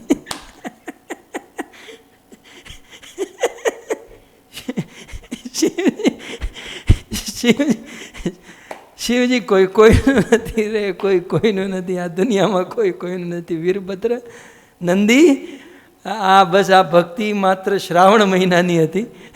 શિવજી તો શિવજી અફસોસ કર્યો કે આ ખોટો દૂધથી અભિષેક મેં કરાવ્યો, મને શરદી હજી નથી મટી। આખો શ્રાવણ મહિનો એક તો વરસાદ ધોમ વરસાદ ઘૂઘવાટા મારે, અને બીજી બાજુ આ મારો દૂધથી અભિષેક કરે, હજી શરદી મને મટી નથી। ખોલી ખોટું આમાં પછાડો, कोई कोईनु नहीं रहे। खैर मैं ये कह रहा था कि नित्यम भजन भक्ति के जो साधन है ना, ये नित्य करने की महिमा है। मैं आपको कहूँ, ये जो आप जहाँ कहीं भी बैठे ना, ये हवा तो सब जगह पर है, ये पवन, ये हवा सब जगह पर है, हाँ? लेकिन इस हवा को किसी कॉम्प्रेसर के द्वारा एक साथ जमा की जाए नित्य शब्द के ऊपर, ये हवा सब जगह पर है लेकिन साधारण रूप से बह रही है, लेकिन यही वायु, यही हवा नित्य रूप से कंटिन्यू कॉम्प्रेसर से एक जगह पर जमा की जाए तो वही हवा बड़े बड़े पर्वतों को तोड़ सकती है, बड़े बड़े पर्वतों को फोड़ सकती है। ये पर्वत टूटते हैं किससे? कॉम्प्रेसर, वो हवा के द्वारा ही टूटते हैं। तो हमारे अंदर भी बड़ी ताकत है ये पाप राशियों को तोड़ने की, फोड़ने की, लेकिन ये भजन साधन करना होगा कैसे? नित्य रूप से। कहीं शिव जी की तरह हमारे कृष्ण को भी गाना न पड़े, कोई कोई नु नहीं, कोई कोई नु नहीं, ऐसा दिन नहीं आना चाहिए, निरंतरम। खैर, सूत गोस्वामी नैमिषारण्य के ऋषि मुनियों को सुनाते हैं, सनकादिक नारद मुनि को सुनाते हैं, और शांडिल्य ऋषि चित्रकूट में सुना रहे हैं। कहते हैं, अत्र ते कीर्तयिष्याम इतिहासं पुरातनम यस्य श्रवण मात्रेण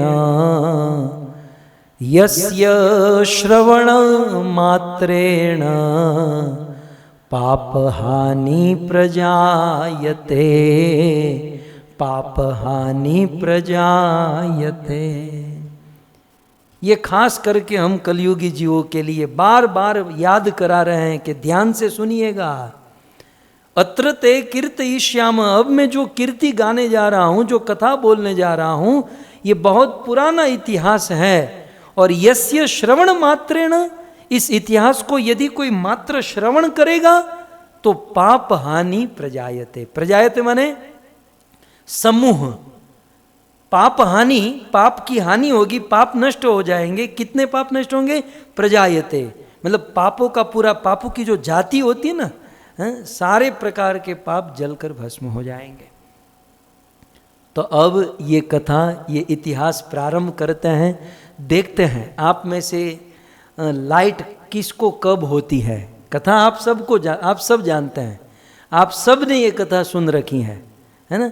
लेकिन ये कथा पंडित जी या कथावाचक केवल 5, 10, 15 मिनट में अच्युतम केशवम कर देते हैं। लेकिन मैं ये कथा 15 दिन तक चलाऊंगा, पूरे श्राद्ध पक्ष में। तुंगभद्रा तटे पूर्वम, तुंगभद्रा तटे पूर्वम, अभूत्पत्तनमूत्तमं, यत्र वर्णास्वधर्मेण, यत्र वर्णास्वधर्मेण, सत्य सत्कर्म तत्परा, सत्य सत्कर्म तत्परा।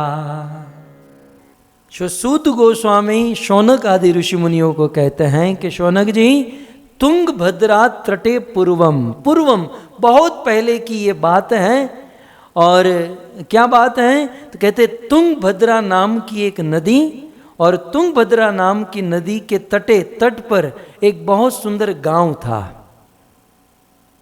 भक्तों, ये तुंगभद्रा नाम की नदी जो है ना, कर्नाटक में बहती है। सो लगभग, मोटा मोटी एग्जैक्टली तो नहीं कह सकते, लेकिन कर्नाटक में जो तुंगभद्रा नदी बहती है, उस कर्नाटक की तुंगभद्रा नदी के तट पर ये गांव। और कैसा गांव था? अभूतपत्तन उत्तमम। ये गांव, ये नगर उत्तमम, बहुत अनुपम था, बहुत सुंदर गांव था तुंगभद्रा के। अब नदी के तट पर जो गांव होता है ना, वो सुंदर ही होता है। એટલે ઘર રાખવું ને તો નદી કિનારે રાખવું, નદી કિનારે નાળિયેરી આપણે કરવાની, તો तो तो तुंगभद्रा तट है। वैसे हम हमारे गौड़ीय ग्रंथों में भी लिखा है ना कि गंगा के तट पर जितने भी गांव हैं वो सारे गांव पवित्र माने जाते हैं, क्योंकि गंगा के स्पर्श से, उनके हवा के, वायु के स्पर्श से वो पवित्र स्थान होता है। सो तुंगभद्रा नदी के तट पर बहुत सुंदर गांव था, और उस गांव में कैसे लोग रहते थे? यत्र वर्णा स्वधर्मेण। उस गांव में यत्र वर्णा स्वधर्मेण, चारों वर्णों के लोग रहते थे। वर्ण माने, गीता में कृष्ण ने कहा ना, वर्ण, ब्राह्मण, क्षत्रिय, वैश्य और शूद्र, ये 4 वर्ण है। ये चारों वर्णों की उत्पत्ति भगवान से हुई है। भगवान के मस्तक से ब्राह्मण, भुजाओं से क्षत्रिय, जंघा से वैश्य और चरणों से शूद्र, चतुर्थ वर्ण। तो यत्र वर्णा, वर्णा माने बहुवचन में है, तो माने यत्र वर्णा, चारों वर्णों के लोग रहते थे। लेकिन बड़ी महत्वपूर्ण बात, हमें समझने लायक, चारों वर्ण के लोग रहते थे, लेकिन स्वधर्मेण, वे चारों वर्ण के लोग अपने अपने धर्म में, अपने अपने वर्ण में, वर्ण के अनुसार कर्म कर रहे थे। इसलिए कहते हैं सत्य सत्कर्म तत्परा। सत्य, सत्य मतलब सच्चे, और सत्कर्म तत्पर, तो सत्कर्म करने में तत्पर थे। लेकिन महत्वपूर्ण शब्द जिसको आपको पकड़ना है वो है स्वधर्मेण। इस तुंगभद्रा नदी के तट पर जो गांव है, उस गांव में अपने धर्म में, अर्थात यहाँ पर धर्म का अर्थ है स्वभाव। भक्तों, ये वर्ण जो है ना, ये स्वभाव के ऊपर निश्चित होता है, और स्वभाव के अनुसार हमारी क्रिया, हमारे कर्म होते हैं। इसलिए भगवद गीता में कृष्ण ने कहा कि चतुर्वर्ण मया सृष्ट, अर्जुन ये चारों वर्ण मया मैंने बनाए, लेकिन गुण कर्म विभागश, गुण और कर्म के अनुसार, न तो जन्म के अनुसार। गुण माने स्वभाव, ये चारों वर्ण जो है ना स्वभाव और कर्म के अनुसार कृष्ण ने गीता में कहे, न तो जन्म। इसलिए जन्म से कोई ब्राह्मण क्षत्रिय वैश्य शूद्र नहीं होता। हम ये वर्ण जो हैं ये हमारे स्वभाव और कर्म से होता है। कई लोग इन बातों को नकार देते हैं, लेकिन शिल प्रभुपाद चाहते थे कि इस्कॉन के प्रत्येक भक्त में वर्णाश्रम सिस्टम हो, वर्णाश्रम धर्म का पालन करे। इस मानव समाज में सबसे बड़ी करुणा, सबसे बड़ी परेशानी यह है कि भगवान ने बहुत सुंदर सिस्टम बनाई है, उन सिस्टम को फॉलो नहीं कर रहे हैं। सुंदर भगवान ने ये सिस्टम, और गीता में भगवान ने चारों वर्णों के स्वभाव और कर्म के विषय में वर्णन किया। अब हमारा क्या कर्तव्य ये समझ लीजिए। सबसे पहले यत्र वर्णा स्वधर्मेण, सबसे पहले हमें हमारे स्वभाव को जानना चाहिए। सर्वप्रथम हमें हमारे स्वभाव को समझकर उस स्वभाव के अनुसार हमें हमारे वर्ण को नक्की कर देना चाहिए, और अपने स्वभाव को समझकर वर्ण को नक्की करके उस अनुसार सेवा करनी चाहिए और कर्म करने चाहिए। प्रॉब्लम यह है कि यहाँ पर लोग अपने स्वभाव के अनुसार कर्म नहीं कर रहे हैं।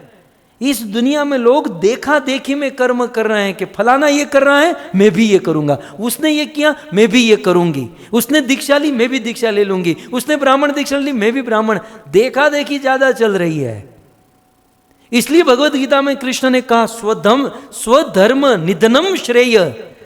अर्जुन अपने स्वभाव में रहकर यदि हार भी जाओगे, मर भी जाओगे, स्वधर्म निधनम, अपने धर्म में यदि फेल भी हो जाओगे तो श्रेय, वो बहुत उत्तम है। स्वधर्म निधनम श्रेय, लेकिन पर धर्म भयावह, लेकिन पर धर्म जो है वो बड़ा भयानक है। इसलिए चमक दमक में मत फंसिए। इवन हम तो डिवोशन के अंदर भी बात करें, डिवोशन में भी देखा देखी की सेवा नहीं होनी चाहिए। स्वभाव के अनुसार स्वरूपगत और गुरु के द्वारा प्रदत्त सेवा करनी चाहिए, तो इसमें प्रोग्रेस होगा, नहीं तो केवल उत्पात होगा।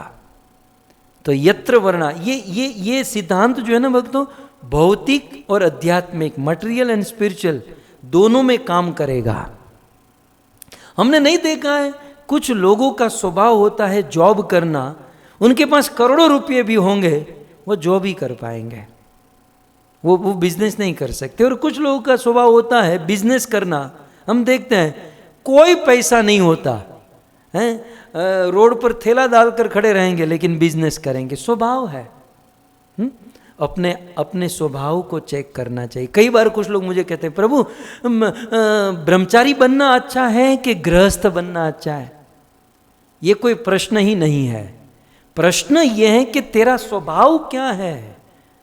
यदि तेरा स्वभाव ब्रह्मचारी का है, तेरे अंदर ब्रह्मचारी के तत्व है, तो ब्रह्मचारी आश्रम अच्छा है। और यदि स्वभाव गृहस्थ का है तो पहले अपने स्वभाव को पहचानो। हमारा क्या है ना, पाकिस्तान में क्या हो रहा है, अमेरिका में क्या रहा है, वहां क्या हो रहा है, वहां क्या रहा है, दुनिया छोड़, पहले अपने आप को पहचानो। जब तक हम अपने आप को, अपने स्वभाव को नहीं पहचानेंगे, जीवन के कोई भी कार्य हम परफेक्ट नहीं कर पाएंगे। અને આપણે તો દૂર ક્યાં જવાની જરૂર, આપણું તો જૂનાગઢે જ કીધું હે। નરસિંહ મહેતા બોલી ગયા કે આપણે આપણા ધર્મ સંભાળવા, આપણે આપણા ધર્મ સંભાળીએ, બીજાને જે કરવું હોય તે કરે, આપણો સ્વભાવ, આપણું કર્તવ્ય, આપણો ધર્મ શું છે। तो अपने स्वभाव के अनुसार कृष्ण को प्रसन्न करने की भी बहुत सारी विधि है। वो विधि अपने स्वभाव और स्वरूप के अनुसार और गुरु के द्वारा दीक्षित यदि हम करेंगे तब प्रोग्रेस होगा। स्वभाव कुछ अलग है और लग गए किसी और कार्य में, कोई प्रोग्रेस नहीं होगा। स्वभाव पहचानिए हम कौन है। ब्राह्मण दीक्षा ले लिए हैं, लेकिन ब्राह्मण दीक्षा लेकर भी अभी क्रोध कर रहे हैं, झूठ बोल रहे हैं, क्या ब्राह्मण का ये स्वभाव होता है? तो ब्राह्मण दीक्षा लेने का फायदा क्या? केवल फलाने ने लिया इसलिए हमने लिया, उसने लिया इसलिए हमने लिया। ये तो बिना योग्यता का सर्टिफिकेट हो गया ना। इसलिए स्वभाव पहचान है। यदि ब्राह्मण बनना हो तो शम दम तप शोच शांति ऊर्जु एवच ज्ञान विज्ञान आस्तिक्य ब्रह्म कर्म स्वभावजम, ये ब्राह्मणों के कर्तव्य, क्षत्रियों के कर्तव्य। क्षत्रिय जो है ना, क्षत्रिय का स्वभाव जब तक किसी से झगड़ा नहीं करेगा, जब तक किसी को डांटेगा नहीं, उसको चैन नहीं पड़ेगा, उसको नींद नहीं आएगी। ये क्षत्रियों का स्वभाव है। चतुर्थ वर्ण का स्वभाव है कि जब तक सेवा नहीं करेंगे तब तक चैन नहीं पड़ेगा। स्वभाव पहचानी है। ये चारों वर्णों में कोई बुरा नहीं है, कोई छोटा बड़ा नहीं है। ये भगवान ने सिस्टम बनाई, अपने आप को पहचानो और पहचान कर उस वे में, चाहे मटेरियल चाहे स्पिरिचुअल, अपने कर्तव्य को निभाओ। और जो इस प्रकार से वर्णाश्रम धर्म को परफेक्टली निभा सकता है, वो भजन भक्ति भी बहुत अच्छी तरीके से कर सकता है। इसलिए राजर्षि भरत अनेकों हमारे भागवत में आए, उन सभी भक्तों के विषय में आया कि वर्णाश्रम धर्म का परफेक्ट पालन करते थे। और कविराज महानुभाव की बात भी कह दूं, ये वर्णाश्रम धर्म को परफेक्टली पालन करने का उद्देश्य एक ही है कि हम भगवान कृष्ण को प्रसन्न करें, कृष्ण की भक्ति करें। कई बार क्या होता है कि कुछ लोग वर्णाश्रम धर्म को फॉलो करते हैं, अपने स्वभाव कर्तव्य जेन्युइनली, बिजनेस जॉब सब कुछ परफेक्ट, लेकिन वे उसी में फंसे रहते हैं। ये एक सिस्टम है जिसको फॉलो करके कुछ प्राप्त करना है, और प्राप्त भगवान कृष्ण को, उनकी भक्ति को। इसलिए चैतन्य महाप्रभु ने कहा, चारी वर्णाश्रमी यदि कृष्ण ना ही भजे, चारों वर्णाश्रम धर्म पालन करने वाला व्यक्ति कृष्ण ना ही भजे, यदि कृष्ण का भजन नहीं करेगा, सेहित पापी रौरव पड़े मजे, वो पापी रौरव नरक में गिरेगा। तो दोनों पक्ष समझ लेने चाहिए। पहले तो वर्णाश्रम धर्म फॉलो, और उसका लक्ष्य भगवान कृष्ण का भजन करें। तो यत्र, बहुत सुंदर बात देखिए, कथा और इतिहास से कितनी सुंदर सुंदर बातें सुनने मिलती है, और साथ ही साथ श्लोकों का आस्वादन होता है। यत्र वर्णा, तुंगभद्रा नदी के तट पर जो सुंदर गांव था, वहाँ पर वर्णा, सभी वर्ण के लोग रहते थे, लेकिन सारे लोग स्वधर्मेण, अपने धर्म में, अपने स्वभाव में स्थित रहते थे, और सत्य, कभी झूठ नहीं बोलते थे। इस गांव के लोग कभी झूठ नहीं बोलते थे, और सत्कर्म, सत अच्छे कर्म, भगवत भजन के कर्म करने में तत्पर रहते थे। तो इस प्रकार से गांव का परिचय दिया। आइए अब बंदे का परिचय देने, अब शायद पता चल जाएगा, अब मेरी पोल खुल जाएगी। आत्मदेव पुरे तस्मिन् सर्ववेद विशारदः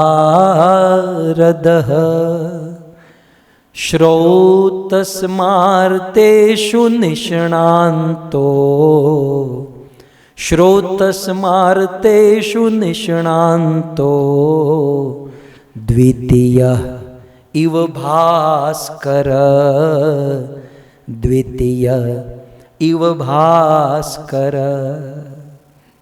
तस्मिन पूरे, तस्मिन माने उस, जिस गांव की अभी बात की गई, उस गांव में, तस्मिन पूरे, उस गांव में एक ब्राह्मण रहते थे, और उनका नाम क्या था? तो कहते हैं आत्मदेव। तो आत्मदेव पूरे तस्मिन, मतलब अन्वय के अनुसार तस्मिन पूरे, उस पूर्व में, उस नगर में, उस गांव में आत्मदेव नाम के एक ब्राह्मण रहते थे।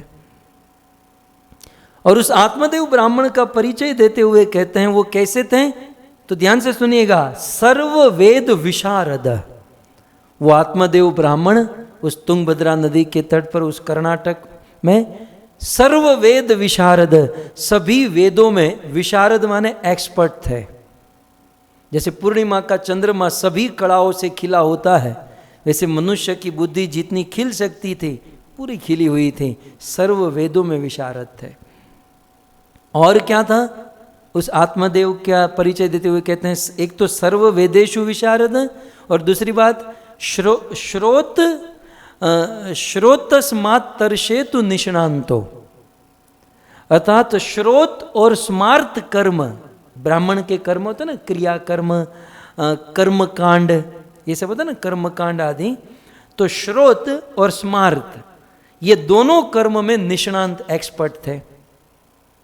तो सर्व वेद विशारद और श्रोत स्मार्त में निष्णांत थे, और इसलिए वेदों का पाठ करना, वेदों को बोलना, वेदों के मंत्र को याद किए थे, इसलिए बड़े प्रभावशाली थे, बड़े तेजस्वी थे।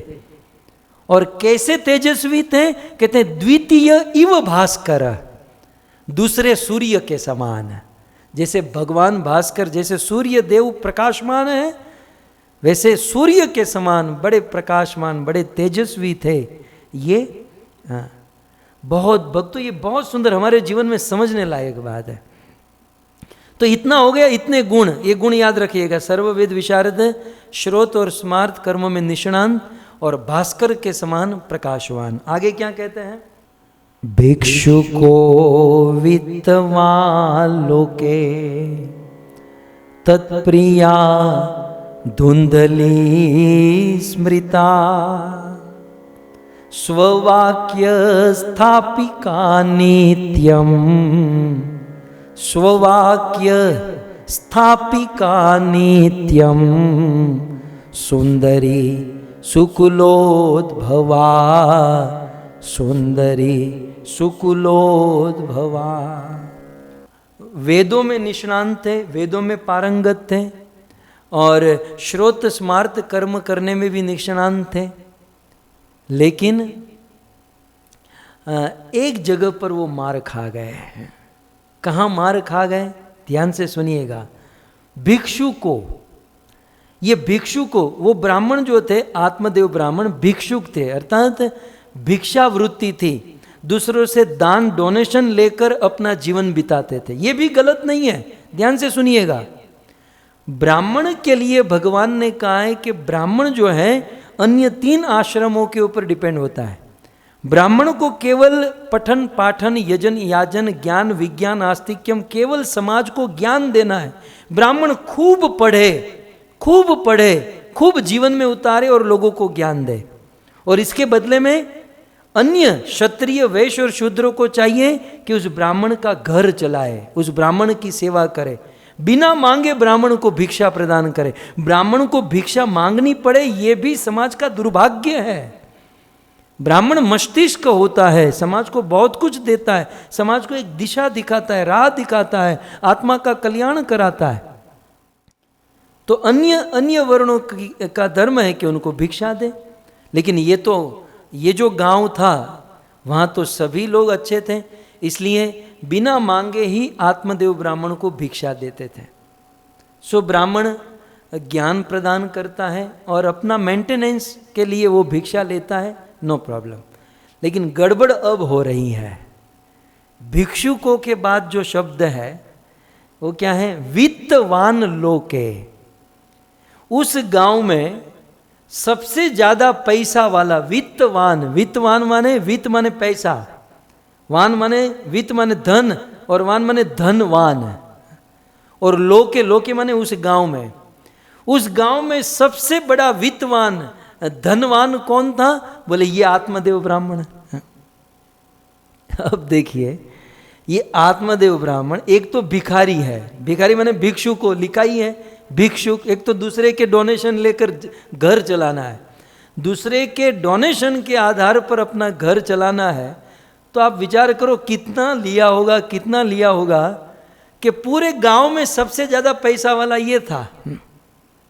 तो यहां पर आचार्य गण कहते हैं, यहां पर एक बात हमको समझनी है भक्तों, खास करके मेरे जैसे लोगों को, आप सब तो पवित्र है, कि ब्राह्मणों को चाहिए कि भले चलो वो ज्ञान विज्ञान बांटे, सब कुछ करें, और समाज के लोग उनकी सेवा करें, दान दक्षिणा डोनेशन करें, लेकिन ये समाज को बहुत ज़्यादा कुछ दे और समाज से बहुत कम लेना चाहिए। पहली बात।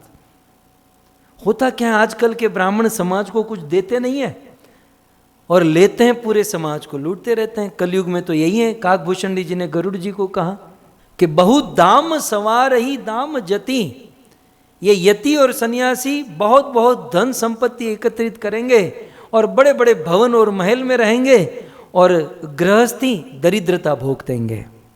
तो ये बिल्कुल उल्टा हो गया। कुल मिलाकर दूसरे के धन के ऊपर जिनका जीवन आश्रित है उनको चाहिए कि अपने जीवन की बेसिक जो जरूरियात है उसके लिए दूसरे धन पर आधारित रहे।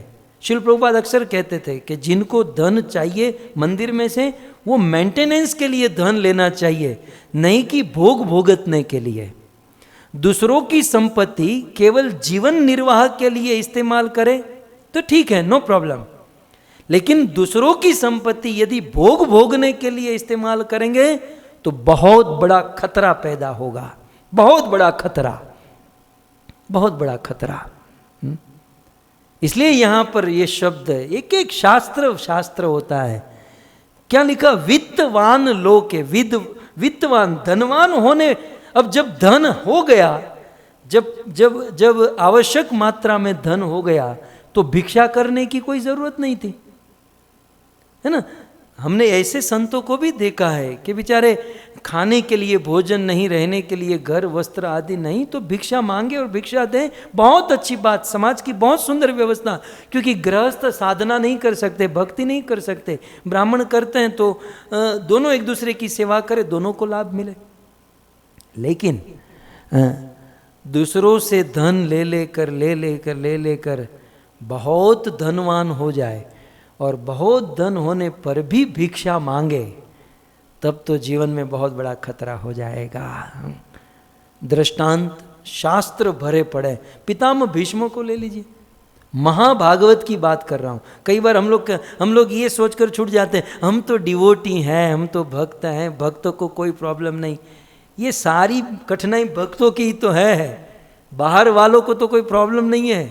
सारी मुसीबत प्रॉब्लम तो भक्त के जीवन में है, ये भक्त के लिए है। अब आप मुझे बताइए, उस कुरुवंश की सभा में द्रौपदी को निर्वस्त्र किया जा रहा था और उस समय द्रौपदी रोते हुए बिलखते हुए धृतराष्ट्र के पास, पतियों के पास, सबके पास, प्रसंग आप सब जानते हैं। और उस समय द्रौपदी पितामह भीष्म के पास गई। पितामह भीष्म ने द्रौपदी के सामने तक नहीं देखा, अपना मस्तक झुका लिया। अब ये वही पितामह भीष्म है जो कुरुक्षेत्र की रणभूमि में सरसैया पर सोए हुए युधिष्ठिर महाराज को ज्ञान दे रहे हैं। और ऐसा वैदिक वांग्मय में वर्णन है, महाभारत में सबसे बड़ा प्रवचन पितामह भीष्म ने किया। अब ये सोचनीय बात। ऐसा वर्णन भी है कि उस समय द्रौपदी ठठाकर हंसने लगी जब पितामह भीष्म शरशैया पर राजधर्म, स्त्री धर्म, देश धर्म, समाज धर्म ये ज्ञान दे रहे थे। और पितामह भीष्म ने पूछा कि बेटा हंस क्यों रही हो? तब उस समय द्रौपदी ने कहा था कि पितामह, आप इतने बड़े ज्ञान की बात कर रहे हो, आप इस साधु समाज में इतना बड़ा ज्ञान झाड़ रहे हो, लेकिन जब मैं एक अबला नारी और मुझे निर्वस्त्र नग्न किया जा रहा था और जब आपकी शरण में आई, उस समय आपका ये ज्ञान कहाँ गया था? पितामह, उस समय ये आपका ये पूरा ये नॉलेज, ये ज्ञान, आपकी ये समझदारी उस समय कहाँ चली गई? अभी बड़ा बड़ा ज्ञान दे रहे हैं आप। तब महाभारत का ये प्रसंग है। उस समय पितामह भीष्म ने द्रौपदी से कहा कि द्रौपदी, तुम्हारा ये प्रश्न जायज है। सुनो बेटा, उस समय मैंने दुर्योधन का अन्न खाया था और दुर्योधन के अन्न पर आश्रित रहने के कारण, उस दुर्योधन का पापमयी अन्न खाने के कारण मेरी बुद्धि भ्रष्ट हो गई थी। लेकिन तेरे पति अर्जुन ने मेरे शरीर में सैकड़ों बाण मारे और उस पापमयी अन्न से बना हुआ सारा खून जब निकाल दिया, तब आज फिर से वो बुद्धि मेरे में वापस आई है। सार ये है, बहुत ज्ञान, बहुत भक्ति, बहुत साधना करें और ईश्वर की प्राप्ति करें, परंतु इस ईश्वर प्राप्ति मार्ग में यदि किसी के धन पर, किसी के अन्न पर आश्रित हो गए तो जीवन अधोगति की ओर चला जाएगा। मेंटेनेंस के लिए ठीक है, लेकिन यहाँ पर बात हो रही है वित्तवान लोग के, उस पूरे गांव में धनवान धनी थे। इसलिए कुल मिलाकर जो दूसरों के अन्न पर आश्रित हैं, जो दूसरों के पैसों पर आश्रित हैं, उनको चाहिए कि वो कम से कम में अपने जीवन को चलाए, वो कम से कम में अपने जीवन को टिकाए, नहीं तो बुद्धि भ्रष्ट होने में देरी नहीं लगेगी। क्योंकि जहाँ से दान दक्षिणा डोनेशन आता है उनमें अनेकों प्रकार के दोष होते हैं, और उसे यूज़ करने वाले को ये सारे कर्म का सामना करना पड़ता है। यदि स्वयं जीवन में साधना न हो, भक्ति न हो, सेवा न हो, तो वो पराई संपत्ति का सामना नहीं कर सकता, और फिर भक्त का आखिर पतन हो जाता है। और देखा गया है, आप तो मेरे से वरिष्ठ वडील बुजुर्ग हो, जीवन में कितने ऐसे साधुओं को देखा है जो प्रारंभ में बड़े विरक्त वैरागी हुआ करते थे, लेकिन जब से किसी के डोनेशन के ऊपर, धन के ऊपर आश्रित हुए, तब से बुद्धि भ्रष्ट और भक्ति में पतन हो गया। पतन तो नहीं होता, लेकिन जो रस, जो भाव, जो आनंद आना चाहिए, उस आनंद से मुक्त हो गए।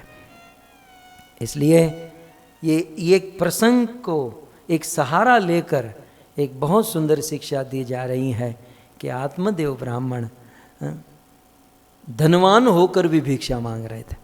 अब देखिए, अब बहुत सुंदर, बहुत ये साइंस है।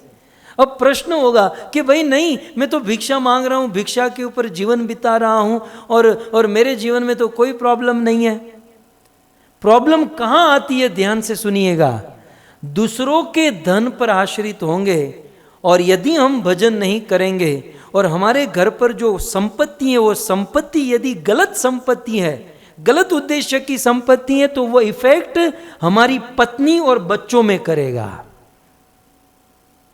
इसलिए जिसके घर पर शुद्ध संपत्ति नहीं है, उनके बच्चे अच्छे नहीं होते हैं। खुद भले बहुत बड़े साधु सन्यासी विरक्त बन जाए, लेकिन बच्चों में कोई ठिकाना नहीं होता, क्योंकि वो पूरा सार परंपरा में उतरता है। अब ये होमवर्क मैं आपको देता हूं, आप सोच लीजिए और समझ लीजिए क्या क्या हुआ है। सो भक्तों, यहां पर भी यही हुआ। आत्मदेव, उसके विषय में कितना कहा गया कि वेद पाठी और ये कितना सूर्य के समान उपमा दी गई। द्वितीय इव भास्कर, दूसरा सूर्य था आत्मदेव।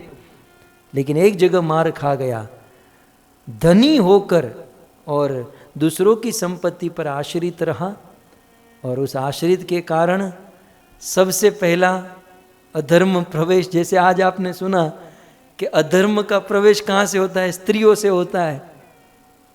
तो उस आत्मदेव की पत्नी के विषय में कहते हैं कि तत्प्रिया, उस आत्मदेव की पत्नी जिसका नाम था धुंधली, तत्प्रिया धुंधली स्मृता, उस आत्मदेव की पत्नी धुंधली थी। और भक्तों, जब पराई संपत्ति को पचा नहीं पाते हैं, तब क्या होता है, ऐसे दोष शुरू हो जाते हैं। धुंधली में क्या था, क्या दोष, तो कहते हैं स्ववाक्य स्थापिका नित्यम।